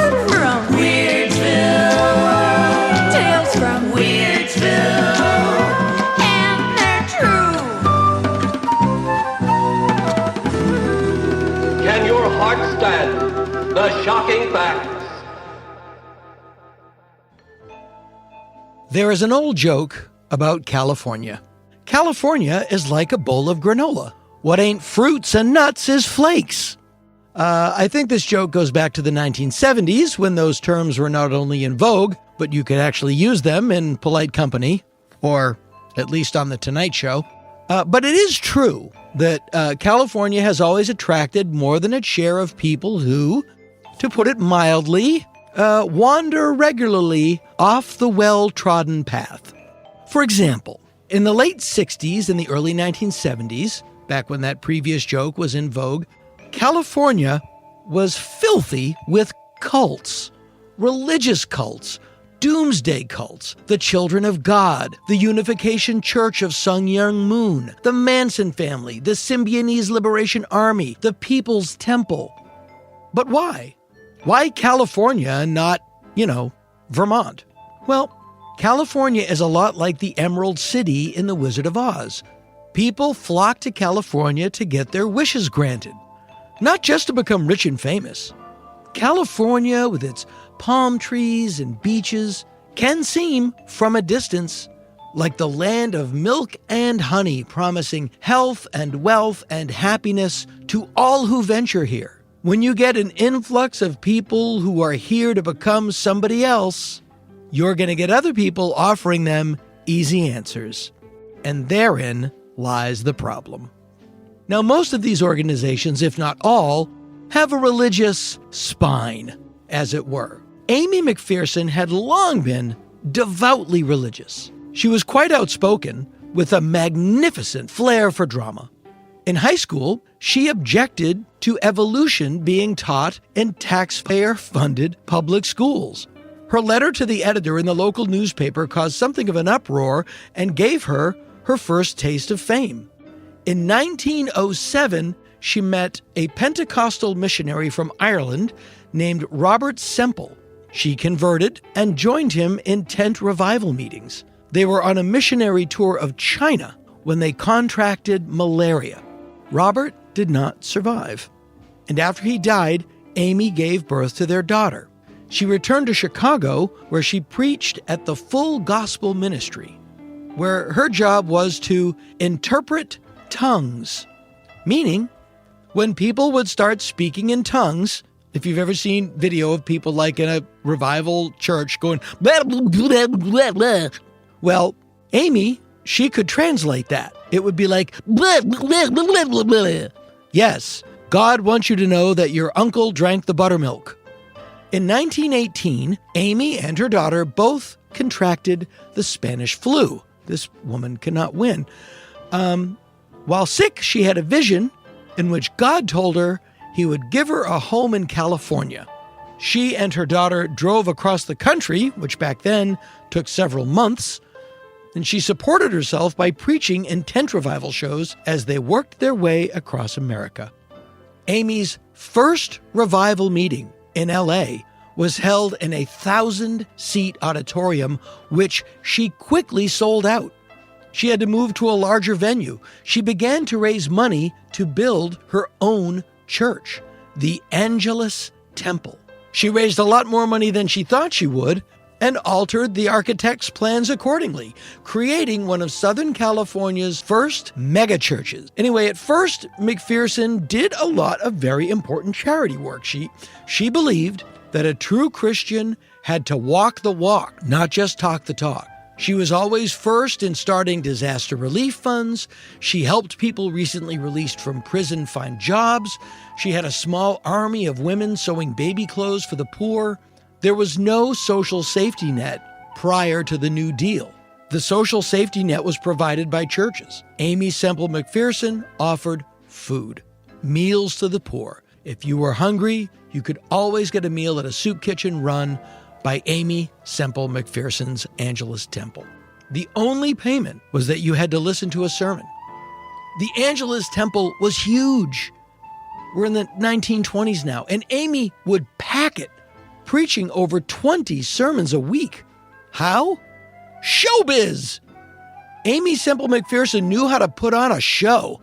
One time she rode a police motorcycle up to the pulpit, sirens blaring, and when she got there, opened her sermon by saying, "Stop, you're speeding to hell." In the 20s, McPherson branched out into faith healing. She held a revival meeting at the Denver Municipal Auditorium called Stretcher Day. If you were in a stretcher or were otherwise afflicted, come on down and Aimee Semple McPherson would pray over you. The event attracted 12,000 attendees. By the late 20s, she was one of the most popular and influential women in America. She was as big as Babe Ruth or Rudolph Valentino. And on May 18th, 1926, Aimee Semple McPherson disappeared. She was last seen walking down Ocean Park Beach in Santa Monica, and then she was gone. It was assumed she had died. A memorial service was held at the Angelus Temple on June 23, 1926. At the memorial service, her mother got a phone call from Douglas, Arizona, saying that Aimee Semple McPherson had been found and was at this very moment in a local hospital telling authorities the story of what happened to her. Aimee McPherson said that she had been approached on the beach in Santa Monica by a young couple who asked if she would please pray over their sick child. She was led to a car where she was chloroformed and transported to a cabin in the Mexican desert. Eventually, she escaped and wandered in the desert for 17 or 20 miles before collapsing near a farm. The man and the woman who owned the farm transported her to the hospital in Douglas, Arizona, and there you go. That's her story. All neat and tidy. Or was it? When Aimee returned to LA from Arizona, triumphant and not dead, she was greeted by, depending on where you get your info, 30 to 50,000 people. But the Los Angeles District Attorney's Office was not so sure, and they began somewhat aggressively investigating her disappearance. It was soon discovered that the kidnapping story was a fake. McPherson had run off with a former employee, Kenneth Ormiston. Aimee and Kenny were shacking up, as they say, and after several weeks, Ormiston dropped McPherson off 3 miles outside of a small Mexican town where she collapsed and was found. She was charged with a criminal conspiracy, perjury, and obstruction of justice. Now, eventually the case fell apart and all the charges were dropped. But the damage to McPherson's reputation had been done. She remained famous and influential for the rest of her life. But the press tasted blood and changed the focus of all of their coverage of McPherson from a saintly miracle worker to a scandal-plagued phony. It's an old story. It works for movie stars, musicians, politicians, you name it. The press builds you up to be larger than life, an infallible super being capable of miracles. And then, when you reveal yourself to be merely human, with all the inherent flaws and weaknesses thereof, they tear you down because you made them look stupid. That's bad enough. But then, you have to factor in the kinds of personalities who find themselves leading large groups of people, especially but not exclusively religious and or spiritual organizations. For some reason, when they are initially called infallible super beings, capable of miracles, they tend to agree with that assessment. And when people start pointing out that they are, in fact, not at all perfect, they tend to react to that somewhat poorly. And so it was with a cult that arose in Southern California in the late 1960s and early 1970s. It was led by a man who did not get his shit together until somewhat late in life. And he didn't look like a great charismatic leader. He was, in fact, kind of schlubby. He started with a room full of followers and built it into a multi-million-dollar business that wielded no small amount of political clout, and at one point had what amounted to a private army at its disposal to go after its enemies, real and perceived. I will give you a hint. This organization starts with an S. Nope, it's Synanon. Huh? I know. But listen to this. Charles Dederick did not have it easy as a kid. His father died in a car wreck. His brother died of influenza, and he despised his mother's new husband. And all of this went down before he had turned 9 years old. Then he got meningitis. It didn't kill him, but it left one side of his face visibly droopy, kinda half melty. As he got older, Dederick discovered the one thing he could do undeniably well, and that was drink. It's always nice to find something you're good at. And so, Charles Dederick drank, and drank, and drank, and drank, and drank. At one point, a friend found him sprawled unconscious on his kitchen floor and told him, in no uncertain terms, that if he didn't get his life together soon, he was going to die. And that friend was right. So at 43 years old, Dederick turned to Alcoholics Anonymous. Now, despite being sober, he volunteered for an LSD study being performed at UCLA. This was in 1956, and Dederick, according to Dederick, had his consciousness significantly expanded. In the book Los Angeles in the 1970s, a major source for this piece, writer Chip Jacobs describes Dederick's next move as the formation of, quote, an AA splinter group. He rented an empty Venice storefront, which non-billionaires could do in those days, and formed what he called Synanon, which was some form of an amalgam of Symposium Anonymous or Seminar Anonymous or Super Semina Symposium Synanon. Synanon is what they came up with. Cinnabon. Synanon is what they came up with, for better or worse. Now, if you've ever attended a 12-step meeting, you know that one of the sacrosanct rules is no crosstalk, no interruption, no heckling, no nothing. Synanon didn't have that rule. In fact, they chucked it and codified its absence with what became known as the game. The game was like a therapeutic game of the dozens, where you weren't allowed to defend yourself. You sat there, often while detoxing, without any help, and everyone in the meeting assaulted you verbally, screaming your character flaws and weaknesses at you for literally hours on end. No one could assault you physically, but verbal mauling, unaided detox, and sleep deprivation were all a part of the program. Eventually, people would collapse into psychotic, blubbering, sobbing heaps, after which they would be taken into another room where other members of Synanon would love bomb them, applauding them, soothing them, and congratulating them. This is a tried and true way of breaking someone down and reworking their personality into one that is bonded with a group. Watch the boot camp section of Full Metal Jacket if you want to see how the U.S. government does it. After the game, the victims, I'll use that word, said they felt sudden peace and clarity. Yeah, when you're taken out of a stressful situation, you feel better. It doesn't mean that the stressful situation was good for you. If someone hits your thumb with a hammer for 10 minutes, it will feel really great when they stop. It doesn't mean getting hit on the thumb with a hammer is good for you. But this was Southern California in the early 1960s, and Synanon and the game began to attract a lot of attention. Synanon began to shift its focus away from alcoholics and more towards hardcore drug addicts. And it did have a very high success rate, although no higher than AA or NA. Celebrities raised Synanon's profile with frequent, well-advertised visits, and it became something of a cause celeb. A U.S. senator talking about the growing scourge of drug addiction in America, this was in the early 1960s, he had no idea what was coming, called Synanon America's Miracle on the Beach. They became so flush with cash, they bought a building. And you can see it. It is now known as Casa del Mar, prime beachfront property in Venice. Synanon was the subject of a movie in 1965 called Synanon, in which Dederick was played by Edmund O'Brien. Celebrities came by and sat in on the game to berate recovering drug addicts.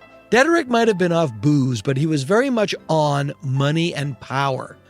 In 1967, as the hippie movement brought the idea of communal living to the forefront of the American consciousness, Synanon headed north, buying large swaths of property near Fresno and Bakersfield, as well as another giant glob of land north of San Francisco near Tamales Bay.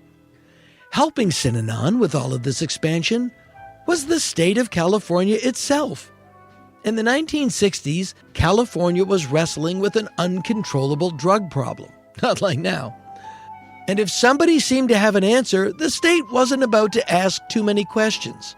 When the licensing restrictions of drug rehabilitation centers proved too difficult for Synanon to meet, the state of California just exempted them. Don't worry about it. You're good. This would, of course, have disastrous consequences. Now, by this time, Synanon had evolved from a drug rehab to an alternative lifestyle commune. In addition to rehabilitated drug addicts and alcoholics, its ranks were swollen with doctors and lawyers and businessmen and lawyers and professors and lawyers. And these lawyers were aggressive in protecting Synanon. And that came in very handy. Synanon began to expand its business portfolio. It owned a string of gas stations, a mortgage company, and at the center of the Synanon universe stood half-droopy-faced Charles Dedrick, whose father and brother died when he was a child and whose mother married a man he detested.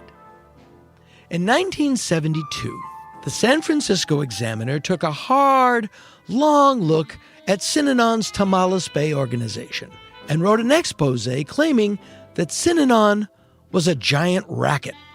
Let's just say this didn't go over great.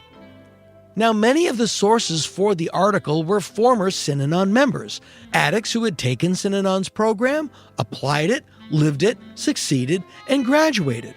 But once they graduated, they were no longer under Dedrick's control. So Dedrick came forth with a new mandate. From now on, nobody can graduate. The outside world is too toxic and too dangerous, so once you're in Synanon, you are in for life. Once his followers swallowed that rule, he upped the ante. Dedrick's doctor told him he had to quit smoking, so everybody had to quit smoking. Dedrick's wife, a Synanon member named Betty, had to go on a diet, so everybody had to go on a diet. Betty died of lung cancer, and Dedrick married another Synanon follower. He liked his new wife, so everybody had to have a new wife. It was mandated that every 3 years, married couples within Synanon were mandated to change partners. He didn't like kids, so all the men in Synanon had to have vasectomies. All pregnant women had to have abortions. What children were there were separated from their parents and raised and educated in special Synanon schools.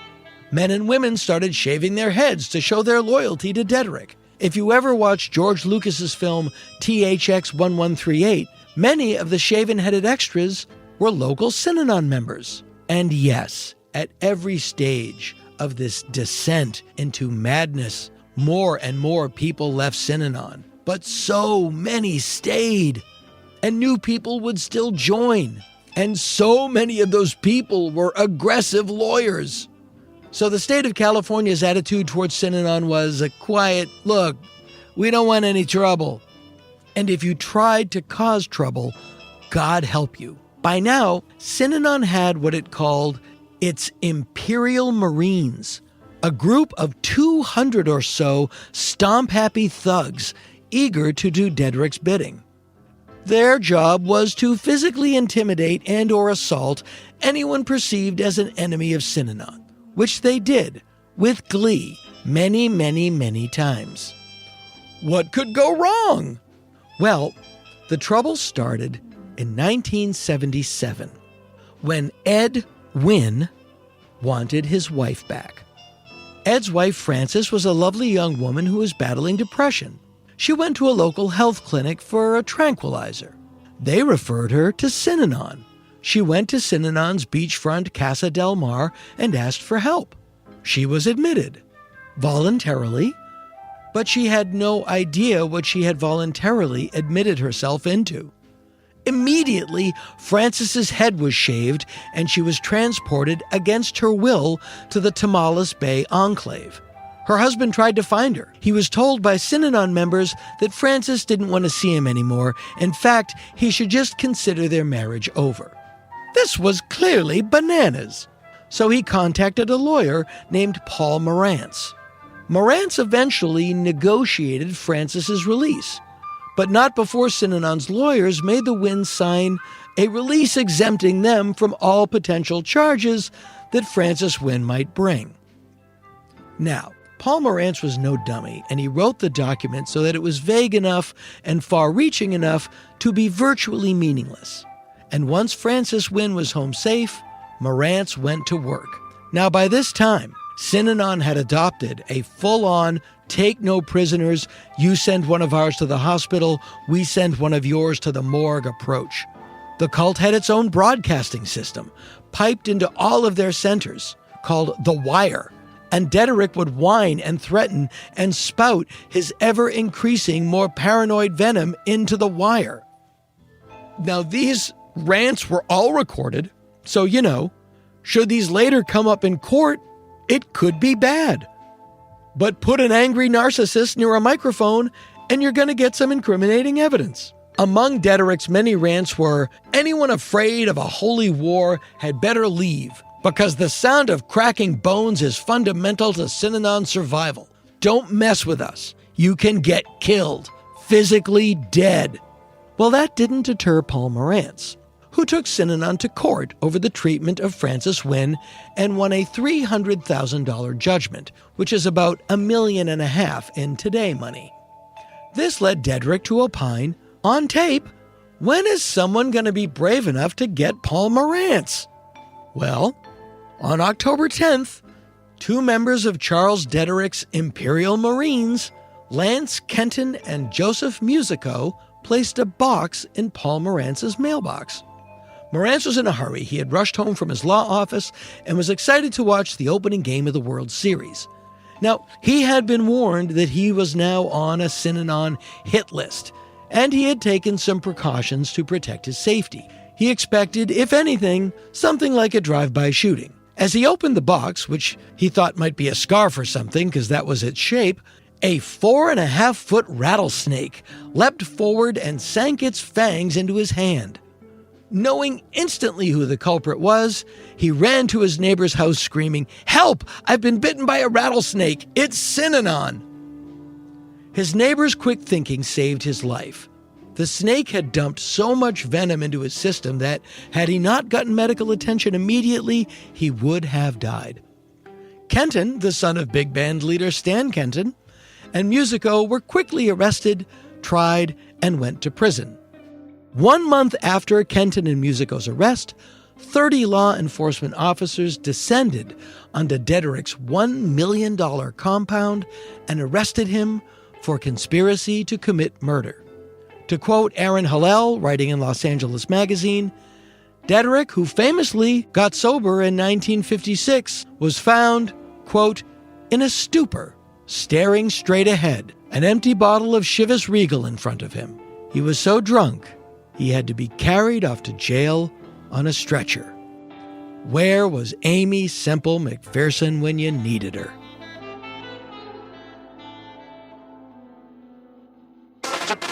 And now, on with the show.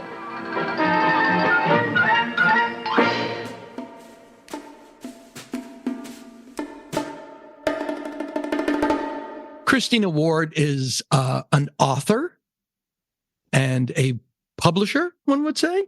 You are the vice president of Feral Press. Am I correct in that? Feral House. Feral House. What did I say? You say it I pronounce it Feral.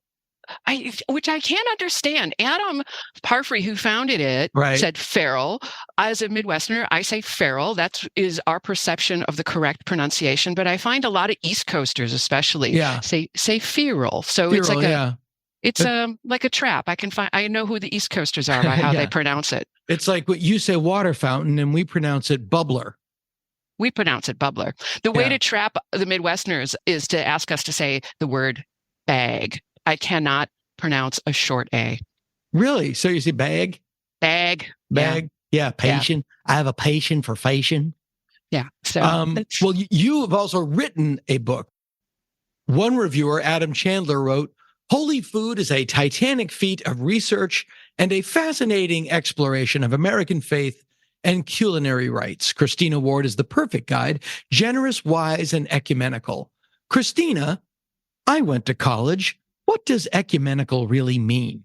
Ecumenical, in my understanding, as someone who didn't really finish any college, means that it's balanced. Okay. So you don't take a favoritism approach. The book is called Holy Food: How Cults, Communes, and Religious Movements Influence What We Eat in American History. And it transcends American history, but it really does go through how what we eat in our diets were so influenced through religious practices. And there's also a lot of chicken and egg elements to it. Because it's for Feral House, the focus is on the weird. For people unfamiliar with Feral House, I equate it to the publishing equivalent of an indie punk rock record label. That's fair. I will take that. Yeah. That's why I have a relationship with you. Yeah. It's a weirdo's got to stick together. Yeah. So before we get into that, tell us a little bit about Feral House and Adam Parfrey and how you came into this job. Adam Parfrey founded Feral House in 1989 in Los Angeles. He was an LA guy. Folks may remember him because he loved and talked about his dad a lot, Woodrow Parfrey, who was a character actor, first in New York and then in Hollywood, and has some notable appearances in Planet of the Apes, Dirty Harry. I had no idea. No. Things like that. So Adam was kind of, that's important to know only because that infused what Feral House is that anti-culture, the against mainstream culture. So a lot of the high weirdness, first in Hollywood, in Los Angeles, and then, really exploring the idea of what is counterculture. So we go to politics, to music, to anything is just a little outside the mainstream.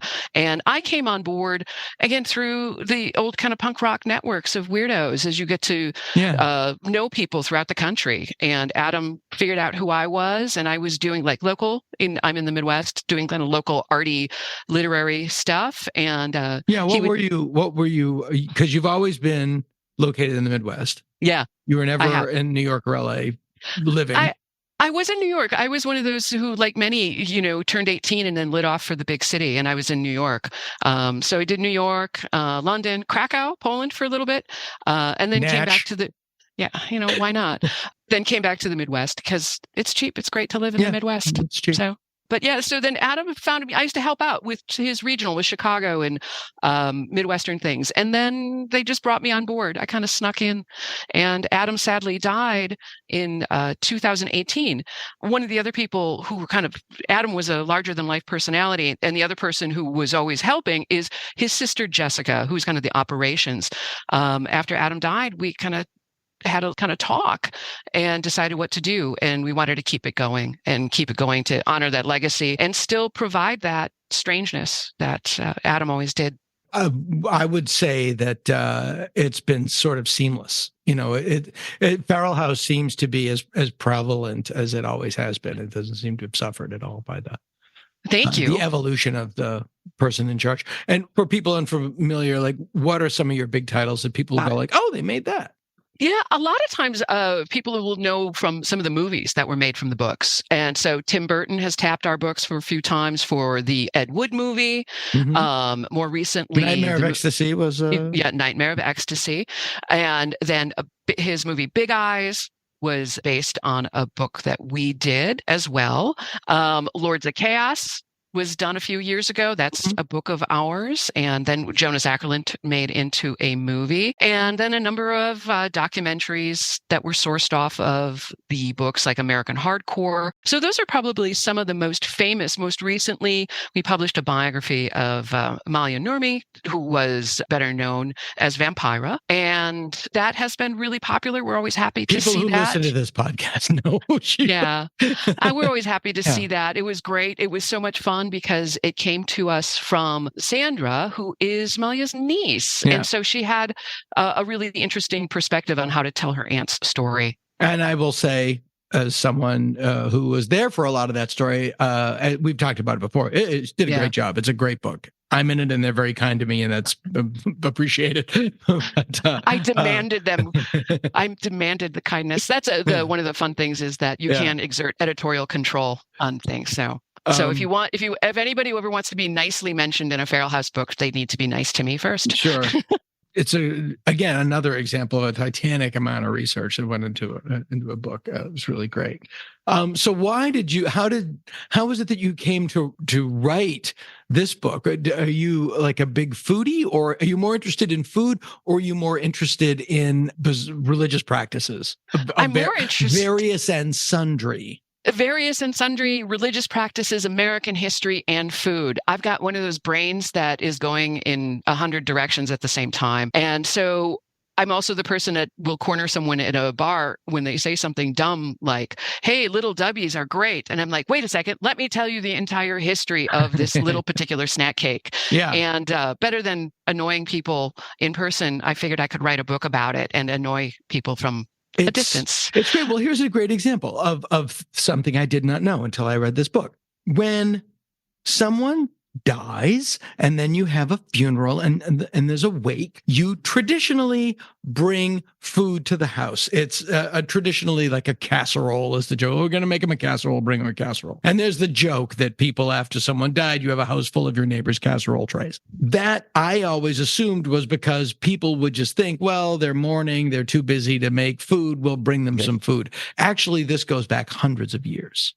Hundreds, sometimes thousands, depending on the tradition. And that becomes, I think, the fun part to your other question about like why do this, is because these practices with food that we have that are really accepted in just everyday things actually have roots in religious traditions. And that to me was the interesting fun part, to try to bring that all together. And so for the instance of like funeral potatoes, as the Mormons call that particular kind of casserole, just lean into that one. It becomes something that is both informed by the practice and by the food culture. Mormons do a lot of food preservation and canning. And if you're canning 100 pounds of potatoes per year, they don't last forever. You have to use them. So casseroles are a great way to do that. And then there's the traditions too of more on the East Coast from the duchies coming in is like dead cakes. People would use food as a representation and eat it like you're eating someone's sins. So a lot of it is that kind of weird transference of let me use this food item as a representation of a thing. Well, anybody who saw the current season of Fargo, they have a reference to that Ulla Monk, the I guess he would be immortal, the immortal hitman that is one of the characters in Fargo this season, back in feudal England, has to eat the sins of the people he killed.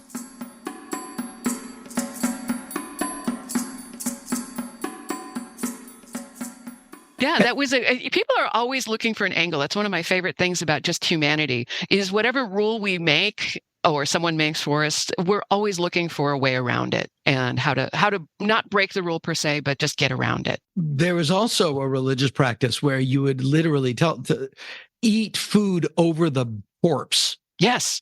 Yeah, that Bavaria, southern Germany, that was the tradition, is to make a cake and actually place it on the corpse, and then everyone share a piece of that cake. And it's funny because there's always these relations. If Corpse you go cake. Corpse cake, it's a dead cake. Yeah, the dead cake. And then the duchies made the cookies. And so there's all these related traditions. And people are like, well, why in the world would you do that? But if you go back to even what we call primitive societies, right? The whole cannibalism, why is someone eating someone's brain? Well, in a lot of the primitive religion practices it was a sign of respect. If someone elder died, you wanted to eat a piece of their brain so you could get their wisdom. And now, how far back is that?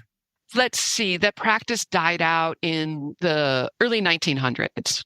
That recently. In some of the more remote, especially in the islands that are in, say, the Indonesian archipelago and those areas. Yeah, that's a long tradition. It is funny as how things evolve. I don't disagree with this. There are certain sins that are unforgivable. Cannibalism, incest, things that are just like, sorry, there's no coming back. And yet over time, I was like, no, it was common. No, we used to do that all the time. We ate our friends when they died. It was no big deal. It's sort of like there's the joke that if men carried babies, abortion would be a sacrament. And it's like, it's absolutely true. It's like, yeah, we would just define it as a holy rite. I would also think that humanity would die out. I can't imagine men wanting to actually go through that. But the idea of these... Hence the children of men. So we have these practices, and we like to substitute the real thing for something, the simulacra, hence a cake instead of an actual brain. Yeah, and you go right to the Holy Sacrament in the Catholic Church. I mean, it's right. Transubstantiation. Yeah. I mean, how many comedic careers were launched just by the Catholic Church and the whole I'm eating God, Certainly half of this conversation. One of the funny things, we're going way back, and then I want to move forward into the communal eating, which is I thought was really fascinating, but this is going way back. Pythagoras, the author of the Pythagorean theorem, I'll let you tell it because it's too crazy. It's Pythagoras. Everybody remembers Pythagoras for the, punishing mathematics. Side note, I did get kicked out of sophomore high school geometry class for telling the teacher to take Pythagoras and shove it up her ass. So, I don't know if it was the Pythagoras part of that. Well, it was just, so I had it in for him. So when I was doing all this research and finding out, one of the things that Pythagoras believed and his followers was a kind of a primitive version of a reincarnation. And from their point of view, any living thing could be reincarnated into any other living thing. And they picked beans, and beans, especially fava beans, they look like a human fetus. And again, that representation. So if you were a follower of Pythagoras, you didn't eat beans. It was off the menu. But even at that time, Pythagoras' theorem is mathematical, but Pythagoras' rule was don't eat beans. Don't eat beans. But even his critics if anybody has read kind of Greek philosophy stuff, those guys were nasty. They were like playing the dozens on each other. At that time, they would just get into these really nasty fights. And so a lot of the critics of Pythagoras often accused him for giving up beans because he was prone to flatulence. So, well, did Pythagoras write beans, the musical fruit? The more you eat, the more you toot. Was that? I didn't know Pythagoras wrote that, but no. I think there's a lot lost in the translation from ancient Greek, but I'm sure you're absolutely right. But now it all makes sense. There was George Carlin had a deep Carlin cut, but was like the first guy that farted must have flown into a panic. The air is coming out of me.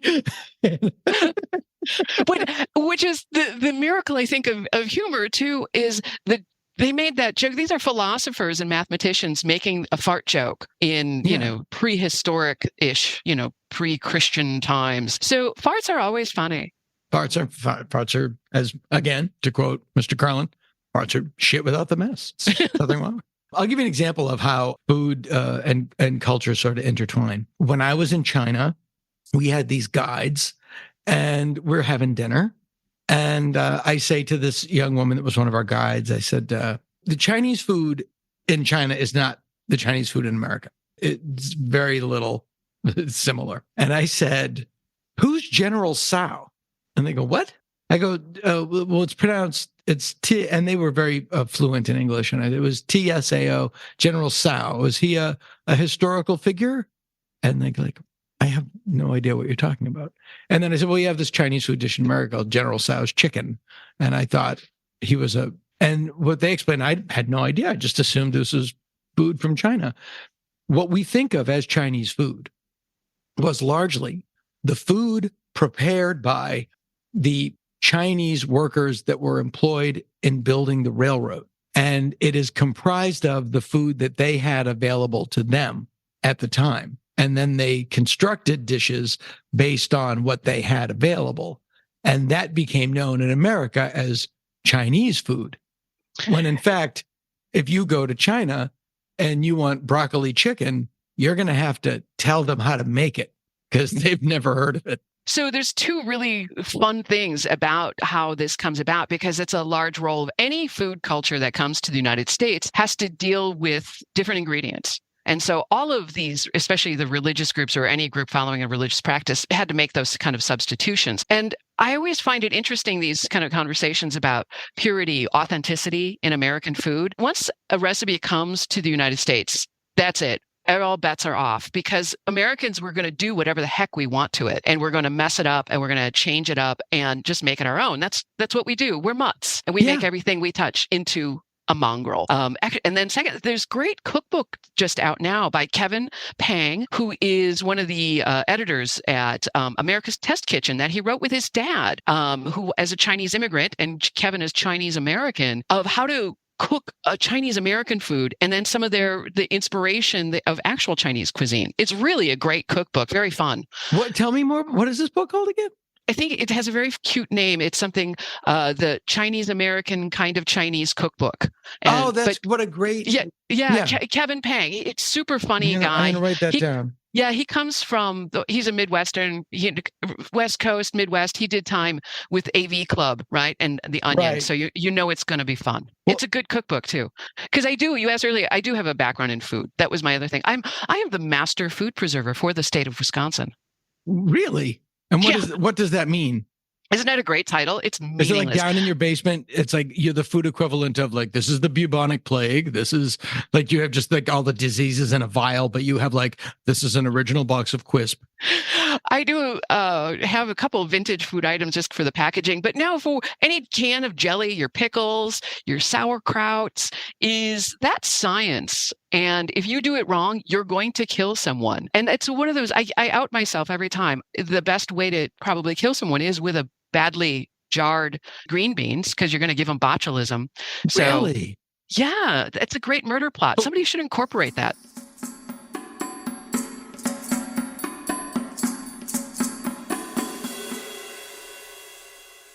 But tell me your title and what that entails. Yeah, so that's the Master Food Preserver. And it's an old title from the 1800s, land-grant universities. It's great. All this science is happening, and you have to share the science out. And it's a volunteer. And so I got trained by the university, and I teach classes. At Madison? At Madison, yeah. It's a good food town. Yeah. Does your phone ring with like questions? How do we make butterscotch soup? It does all the time. And because I do this, and so it's also something that is a little rare. There's not as many of us as there used to be. And like funding cuts. And for Wisconsin, they're not even certifying people anymore. Right. So I do get calls from all over the country. And it's usually really sad ladies who are like, I've made my grape jelly this way for 40 some years, and now it won't set. What happened? And so I talk people through it. And then there's always the young hipsters who, saw an Instagram picture of pickles and then decided that that's enough. That's all they need to see is one picture. And then they make something and it doesn't turn out. Right. I'll get those calls too. Wow. That is, that's mind boggling. But yeah, you need, I always like, you need that stuff. Like I have all my old Famous Monsters magazines bagged and boarded. Because there's going to be like that Twilight Zone with Burgess Meredith, where it's just going to be a nuclear wasteland. But I'll go, this was what the Revenge of the Creature was. And they'll need to know. And I'm like, I know your grandma did it this way, but baby, you're going to kill somebody. Don't do it. Science. So, it's great fun. I enjoy it. And it goes just to again, my background, punk rock, DIY weirdness. Yeah, sure. Yeah. You got to do it yourself because nobody's going to do it for you. It is interesting, our modern food culture, because there was always a joke. Unenlightened person would see someone who said, I haven't eaten today. Can I have some money for food? But that person is very overweight. And the joke would be like, well, it doesn't look like you're having a hard time eating. No, they are. It's really hard and it's really expensive to eat well. It's really hard and it's really expensive to eat healthfully in our modern consumer culture. Absolutely. And is that because it is cheaper to make shit? Or it is. People tend to buy shit more? Like, why is that? I can talk about this. Is like, so my book previous to Holy Food was called American Advertising Cookbooks, How Corporations Taught Us to Love Spam, Bananas, and Jell-O. That talks exactly about this. It's the convergence of... And by the way, just so we're honest, I love Spam, and I love bananas, and Jell-O I can take or leave. I'm not wagging my finger. Like, I eat shit. I love shit.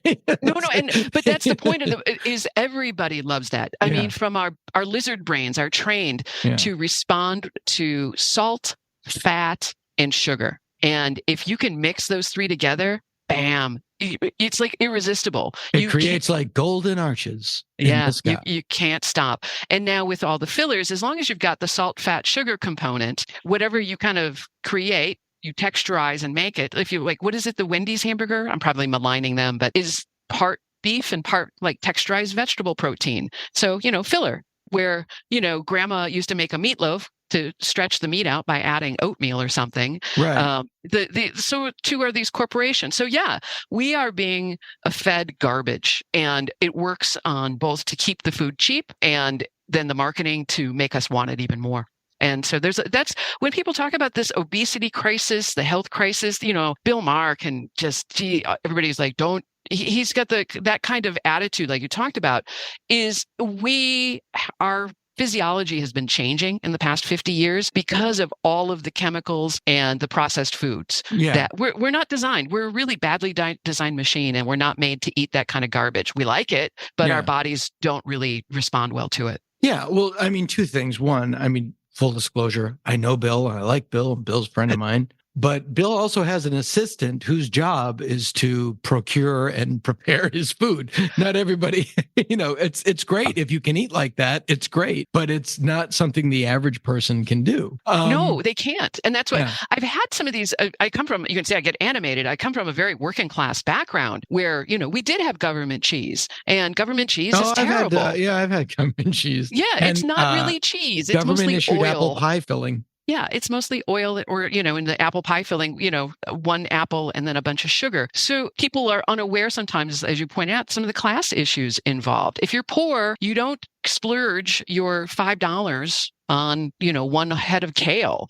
You're going to get as much stuff as you possibly can. And that might mean 5 boxes of macaroni and cheese. And I've had this same kind of argument. I was talking to Christopher Kimball for Milk Street Radio about this. And we end up having this very class-based argument about it's not a choice for many people to eat poorly. Yeah, exactly. Most people don't think about it. Mm-hmm. And then there are these weird fads, like I've seen them. I don't know if it's cart before the horse. But I'll give you a weird example. It's like how far outside the matrix you step. People that spend their time on Twitter, Threads, Blue Sky, whatever app they're on, where they argue with people, the people that disagree with you and the people that argue with you, they know that these are people that tend to argue online, and they will be funneled to you. So you will argue with them. So the both of you will stay on the platform longer and be exposed to more ads for foot powder. It's all about foot powder. Yes. And there's such a giant business in America to lose weight. Always has been. How much of that is cart before the horse? Is like, look, people will pay us to get fat, and then they'll pay us to lose it. And oftentimes it's the same megala corporation that owns both the food processing and the whatever weight loss hokum they've come up with. How much of this is preconceived and how much of it is just a wonderful coincidence? It's mostly preconceived. Yeah.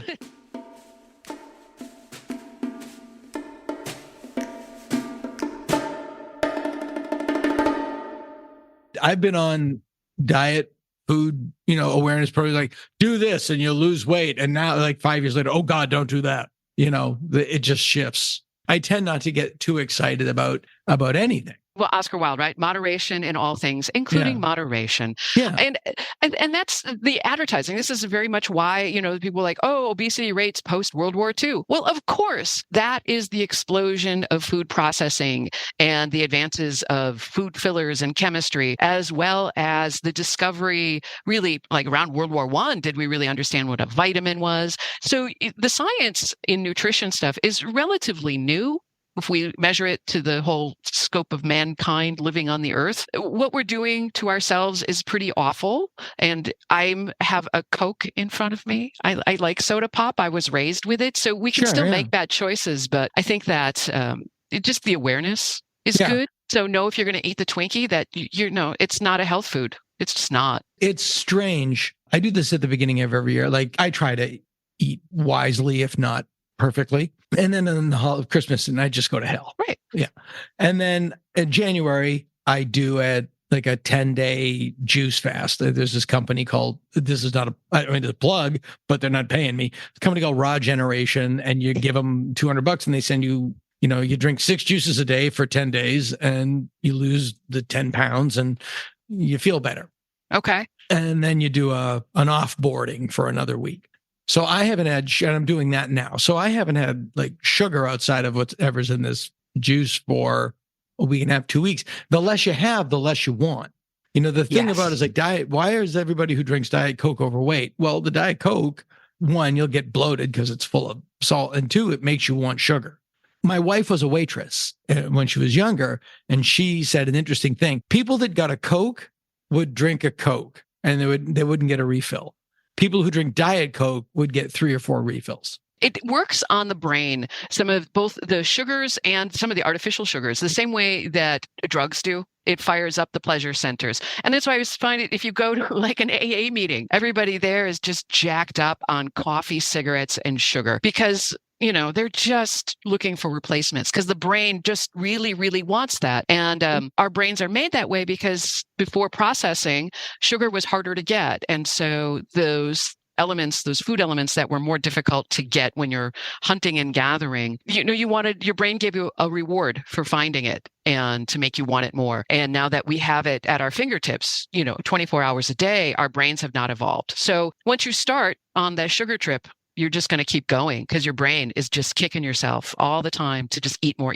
And so the detox, like you're doing a detox, that's almost the only way. And when you start eating sugar again, you'll find yourself kind of wanting more and more, and then you have to detox again. It's just how humans are made. Part of it is our culture, but it's like, well, if you feel good, then you should feel good all the time.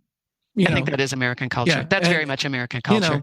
Everybody is on Ozempic to lose weight. And I don't know that much about it, but I know people that are on it and have had a lot of success with it. I know somebody that's on it for a health reason. They were on the verge of becoming type 2 diabetic and they've lost a lot of weight and they're healthy but some people just do it because it's like, oh, great, I can lose weight and I don't have to do anything. I didn't have to go to the gym more. I didn't have to change my diet. I just don't want to eat more. It's handled for me. That seems to be the American way. We're always looking for a shortcut. Absolutely. Yeah, this pill will get you happy. This pill will take you, Elvis really was the perfect symbol of this country. Yes. Yeah. He needed a pill to get up. He needed a pill to go to bed. He ate like shit, died because of impacted shit. And when he was on stage, was the symbol of freedom with a big bejeweled eagle cape. That guy was, if this country got struck by lightning and became a human being, it was that guy. Also became wealthy and famous by copying Black people that didn't make nearly as much money as he did. He is the exact perfect example of this country. Very much peak America. Yeah. And he had a chimp. And he did. Wow. Scatter. I didn't know that. Oh, yeah. Michael Jackson was not the first crazy rock and roll star to have a chimp. Elvis had Scatter. Wow. Yeah. Huh. I hope Scatter's story is gothic. No, Scatter's. We covered it here on the podcast. I'll send you the story about it. Okay. I missed that one. It's Baroque and awful. Oh. Well, let me just put it this way to you, Christina. It's the timeless combination of hillbillies and chimps. Oh, that's going to end badly. It's going to end badly for everybody. It's funny we're talking about just what is peak America and how did that even Elvis happen? It happens, that modern television, advertising, you're getting people, just telling people what to think and building a culture through just the simplest on-ramps, right? So the music that Elvis took, from Black people was more of a dumbed down, simplified version of it. And everything that we're eating is like a shortcut version. So and again, I love Elvis. Of course I love it. I'm not a purist. I am not a purist either because we're Americans. We can't be. And that's the thing that goes back to what you said earlier. I wanted to point out, you talked about us being mutts. That's the whole point of this experiment, of this culture. And the Christian nationalists and the racial purists are by definition un-American because you've missed the point of this entire deal. It's that we are a mix. We are the best of everything. in our best form. When we are at our best, we are synthesizing the best of everything.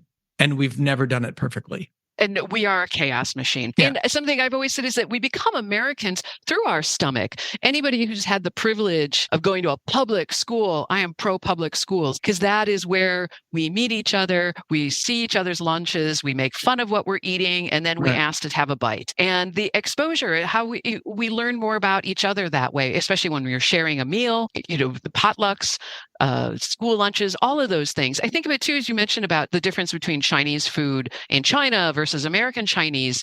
A lot of people got introduced to quote unquote like Indian food. I say quote unquote because Indian cuisine is very regional, just as Mexican cuisine isn't, but shorthanding it to call it just Indian cuisine.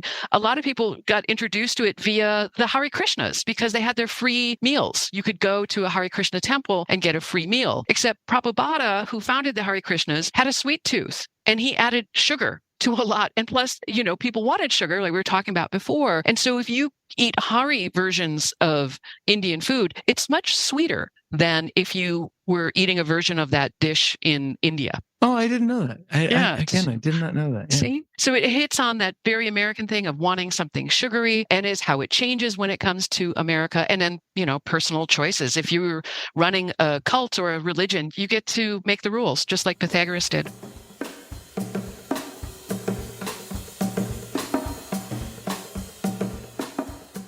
One thing that you go into in great detail in the book, and it's really fascinating, and talk about things that are American by definition, is the concept of an origin of what we now call soul food.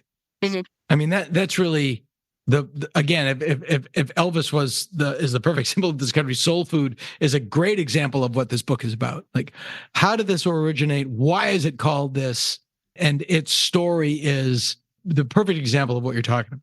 I was really fascinated by how food becomes American and with what's known as soul food. And there are some overlapping terms and people can get a bit feisty about which terms you're using. Soul food isn't Southern food, but a lot of Southern food can be soul food. So there's overlap. Soul food is specifically to the Black American experience. Oftentimes, because of foods that were smuggled over, plant seeds that were smuggled over by enslaved people. And then that food got brought over to the United States. They were enslaved in Africa or wherever they were, Cameroon, wherever they were enslaved from. And they smuggled seeds with them. They didn't know where they were going or why, but they brought seeds with them.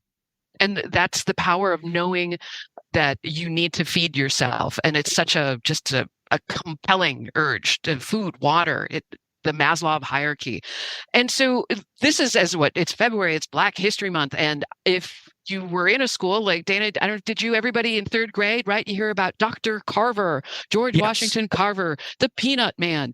Oh, no, so much more than peanuts. He was the guy who was a chemist. He was a chemist who was one of the first Black men to earn that high science degree from Iowa State University. He formerly enslaved, and using his knowledge of plants and botany, and then through the Tuskegee Institute, took those plants that hundreds of years had been smuggled over by enslaved Africans and started analyzing what their qualities were, both for people to eat, nutrition, and how to repair the soils, because all the damage done to those farms based on plantation-style farming. So George Washington Carver, a hero, a fantastically brilliant individual, and deserves so much more than just being the peanut guy.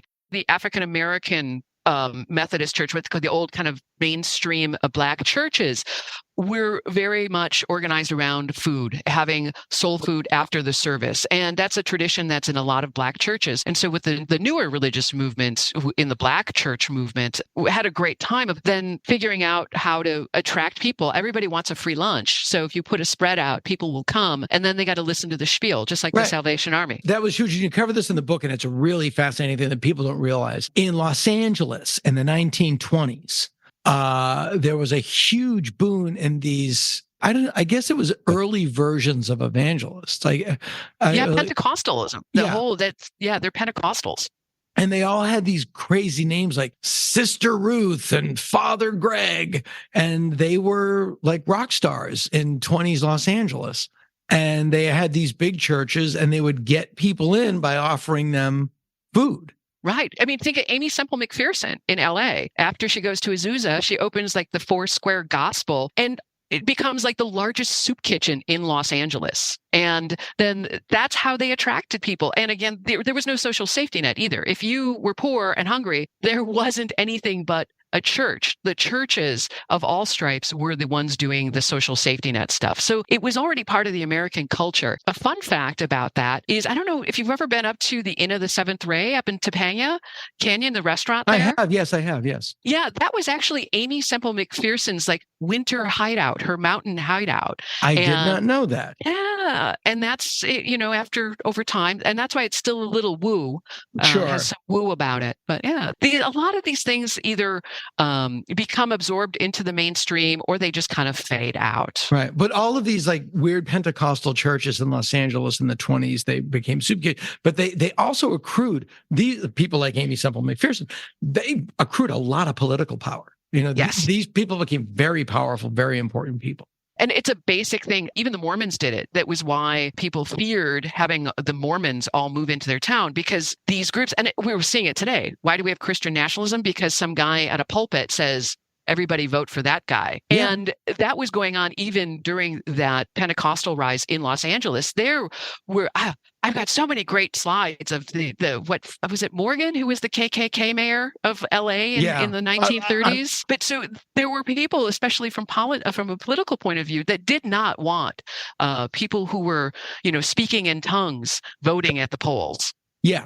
LA is, it's always, it all boils down to political power, and it's the people who want the power are the people who lead the movement, but the people who want the power are always fucked up, because that's the kind of person that wants that kind of power. Right, because no one in their right mind really wants to get into politics that way. Mario, former governor of New York, Mario Cuomo said, anybody smart enough to be president is smart enough to not want that job.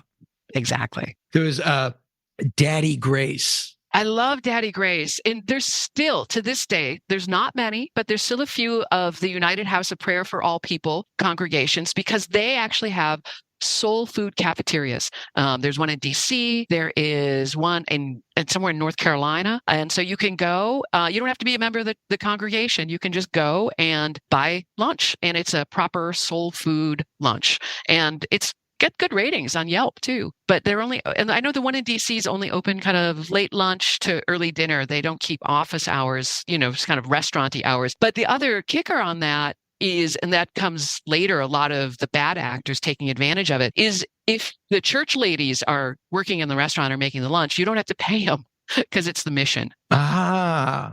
So, and it's interesting too, because you said they started out in Azusa, California, which was a town that did not exist. And it was created by realtors. It was just scrubland. And in the same way that palm trees were trucked in, palm trees are not indigenous to Southern California.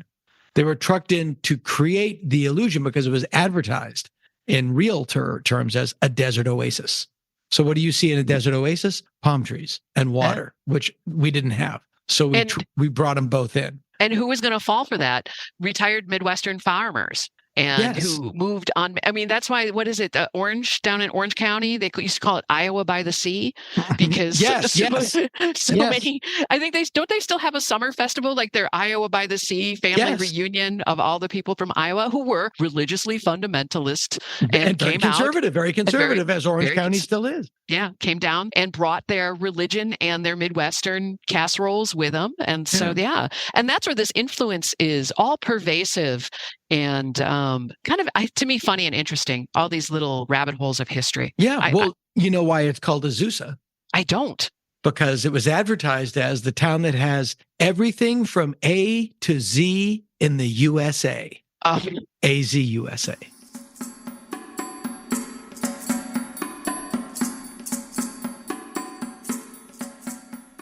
Oh, wow. And so the Azusa Street Mission, how that started. Wow. And that was, they used to refer to it as the Azusa Miracle. Yeah. And all that stuff is, if anybody watched the second season of Perry Mason on HBO, it was all about the power of those giant Pentecostal churches in the Depression. Yeah. And the years leading up to the Depression.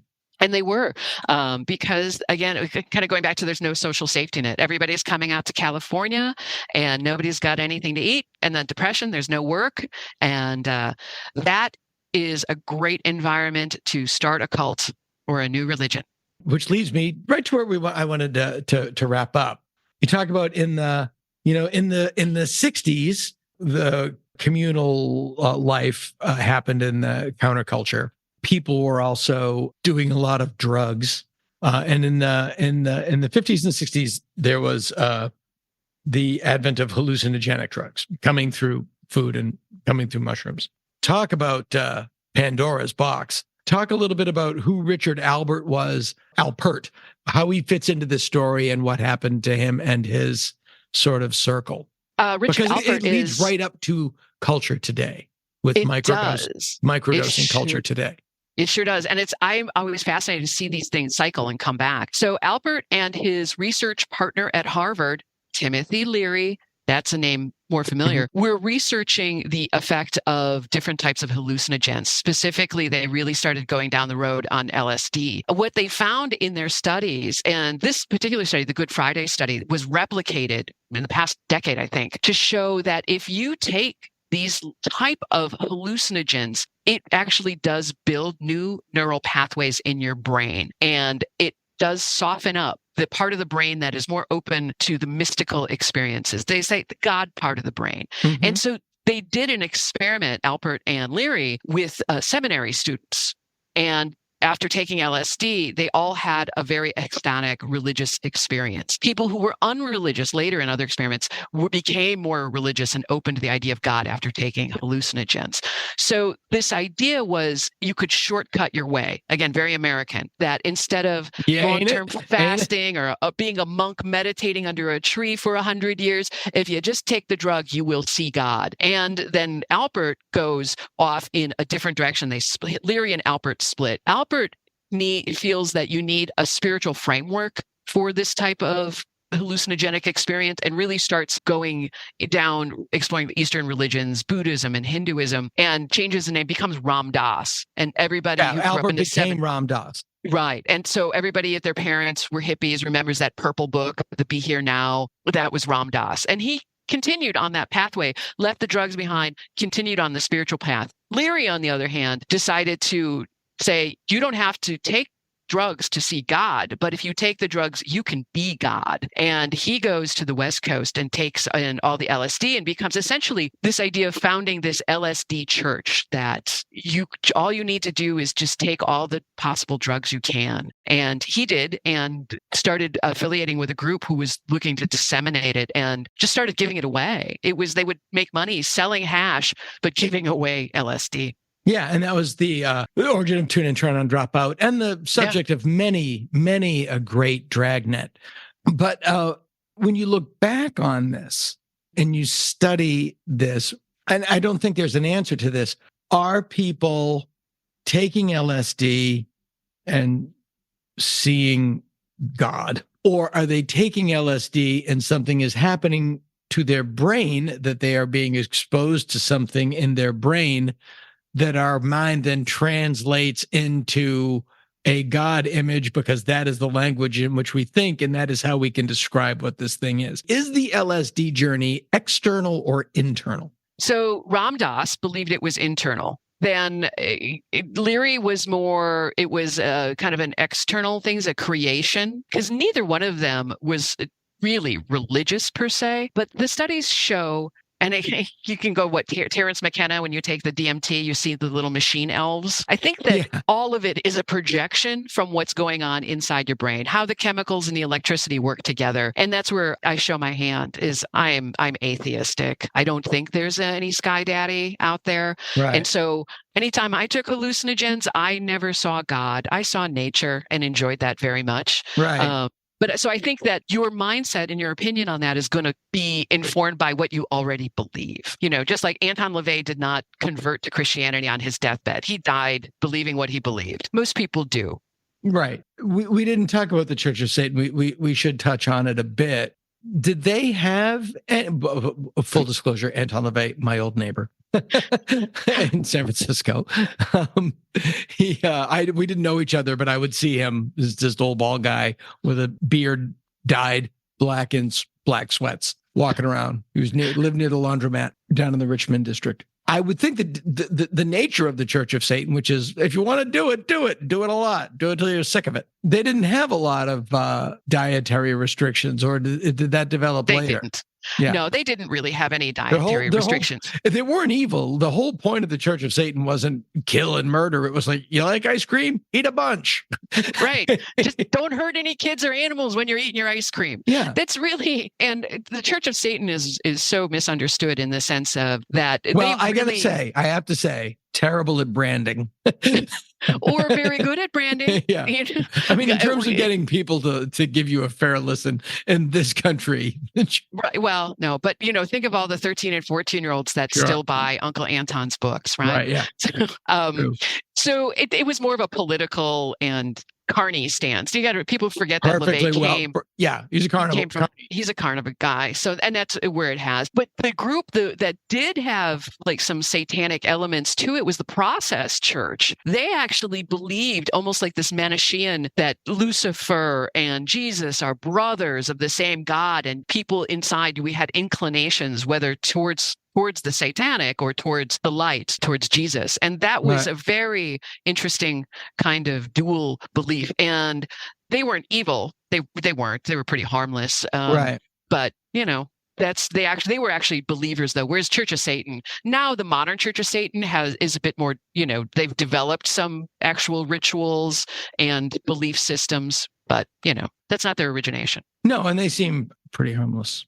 They are pretty harmless. They're all pretty harmless. Yeah, they're kind of fun. Now that culture has moved into what we call microdosing culture. And it's sort of become the new wine and cheese party. Very well-heeled people come together at fancy parties and microdose mushrooms. And then other people just think like it's like coffee. Like, I'll take a little bit of mushrooms and I'll feel good I'll feel good all day. It's almost like a second nature mood enhancement. What does a microdose of psilocybin do? A microdose of psilocybin is supposed to be enough to just activate some of the neurons in the brain that are either harmed, dormant, not enough. Whereas like what they call a hero's dose. A hero's dose is going to get you to the full electrical activity in your brain, and it's going to fire up all the neurons in every kind of direction. The microdose does that just at a lower level. Now, it doesn't work for everybody either. And the dosages can vary what people call a microdose. There's also what type of mushrooms are there, the purity of it. There's so much the variables in what people are thinking they're microdosing. It is, it's not something I've done it, because I will do everything once at least. And, does it work? I don't know. I think a lot of it, honestly, at that, like when they're talking about that 0.1 of a gram, just like a capsule of dried stuff, I think it's more placebo, honestly.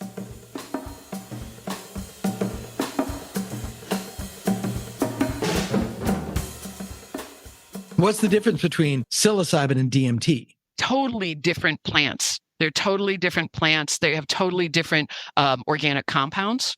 And so if you look at like the chemical charts of their range, they're different. They're very different. They're all similar in their ethnogenic, that they essentially cause the unlike PCP does not light up the God part of the brain, so you don't get pleasant hallucination. You don't have those big like universal seeing God hallucinations with PCP because the chemical structure is different. So DMT, ayahuasca, ibogaine, mushrooms, the psilocybin, all of those, the God plants cause I think it's the DMN section of the brain to start firing up and to start producing more neural activity.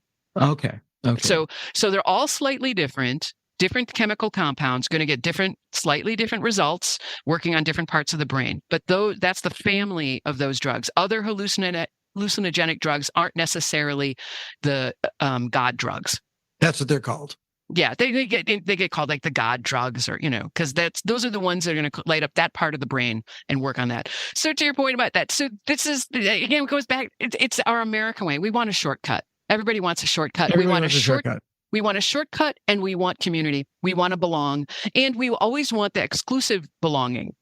So the rich ladies in the Hamptons microdosing, I'm sure that they're getting boutique mushrooms grown from that, Joe Blow off the street isn't getting the same kind of mushrooms. Sure. It is. It's all grown in the same cow shit. But, there's a weird human dynamic, and it goes into the religious aspect. Everything can get sacralized and made into a ritualized religious experience. Anything. I promise you. I could make a cult out of picking up poop from dogs. Right. Yeah. And the belief is also you should always feel as good as possible. You're entitled to always feel as good as possible at every given moment. Mm-hmm. And that doesn't seem to equate with existing in reality. That is, it's born actually, again, it comes out of another kind of weird religious movement from the 1910s, 20s. You looked at like the Theosophy stuff and the I Am movement. That is very much, and the I Am movement. It's anti-Calvinism, really. Oh, absolutely it is. But the I Am movement is actually making a weird resurgence with young Black men. It's really interesting because it's this kind of power of positive thinking. God is within me. I'm manifesting. I'm doing these things. And so it's an affront to show sadness or weakness because then you're not manifesting. That's where this comes from, this kind of pursuit of constant happiness, because the sadness then is the moral judgment from whatever God you're believing in. Prosperity gospel stuff goes that direction as well. That was the George W. Bush version of Christianity. No, God wants you to be rich. God wants you to have a helicopter. Yeah. I mean, you must have seen the Instagram, right? Sneakers and Preachers. Fantastically funny. No, I don't know what that is. It's a guy who just posts pictures and the prices, a shot of like whatever $1 million preacher, and it's a shot of what he's wearing on the sermon day, and it's like how much $1,000 Prada sneakers, all of the designer clothes and how much it costs. That's so true. What you said is everybody in America wants a shortcut and community. Is that what was it? Yep. We want to find our people, but we don't want to find too many people because we need to be exclusive about it. And we want to take shortcuts to find what we eat, to find our God, to find our church. We want to just make it easy and pleasant. We have become like the Jabba the Hutts of all of the world society. True. Robert Klein, the underrated Robert Klein, the criminally underrated Robert Klein, had a bit on one of his early albums, I think it's Mind Over Matter, where he talks about when the Maharishi came in the late 60s, early 70s, and was a pop sensation because of the Beatles, and how people's attitude towards even meditation and them was like, they're always looking for the short, can you smoke while you meditate? Can I meditate on the toilet? Because it would save me time. Like if people don't even want to take 40 minutes a day. That's a lot. 20 minutes twice a day is a lot. It's so true. It is. It comes from, the what much valued Protestant work ethic. You mentioned the Calvinist. Yeah, that's where we are born to work according to the masters. I get that work is really good for you, I think. Mm-hmm. I feel better when I've accomplished things. There's all this theories of like, I was listening to a woman on NPR and they were talking about, there was an argument for the guaranteed income and that people just get a guaranteed income and they don't have to work. And in the time that they don't work, they can create art and plan communities.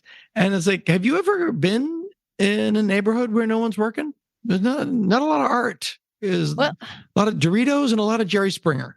And I think then that's, again, the white savior syndrome. Anybody where they've done UBI has proven those people usually are still working. All the universal basic income does is cover the shortfall of, and by the way, I'm all for that. I'm all for that. So the CEOs can get their $60 million bonus for the year. I mean, that's, we should stop and just think about ourselves. Why did churches have to start soup kitchens? Why did Jim Jones gain so much popularity and San Francisco and throughout because he was feeding people and giving them what they want and made it easy. And that's the appeal ultimately of cults. They're going to give you somewhere to live. They're going to feed you and tell you what to do and what to think. Mm-hmm. And most Americans are like, sign me up, man. Yeah. Sign me up. Well, your book is called because it's a history of food, but it's a history of like weird religions and cults and other, and basically it's food as the currency of this sort of weird strain in America. It's such it's a history book. It's a book about religion and religious cults, and it's so informative and such an easy read, and there are recipes in it. And there's recipes. Yeah. You can make the dough gods from the Mazdaznans. Yeah, it's really if you have a kitchen, and it's highly recommended. And it's available. Where should people buy it more often than not? Should they go right to Feral House, or you can go directly to feralhouse.com. You can also go to your independent bookstore. Take your carcass, go to the bookstore. Yeah. See other human beings. America has 7 independent bookstores, and you should visit them as often as you can. Yes, go there. And otherwise, what is you can find books everywhere. Go to your favorite place, try to be conscientious about it, and spend your money locally if you can. Yeah, go to a bookstore, because you'll go for the thing that you're looking for, and then you'll see something else you want. Absolutely. Yeah. Anytime I'm traveling and going to bookstores, I'm usually hauling a lot of books home. Yeah. All right, Christina Ward, thank you so much for agreeing to do this today. It was really great. Oh, you're welcome. And thank you for asking. It's been so much fun. And we got to go down all of the different tangents that are kind of covered in the book. True. Other podcasts reach for the sky. Dana Gould bound. We barely try.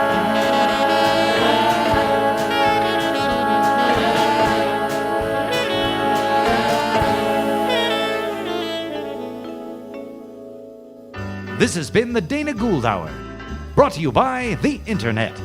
Music by Andy Paley, with Jake Posner behind the board. Produced by Jeff Fox. Graphic design and web production by Spencer Hunt and Segan Friend. Sound editing and post-production by Jalinda Palmer and Joe Napolitano.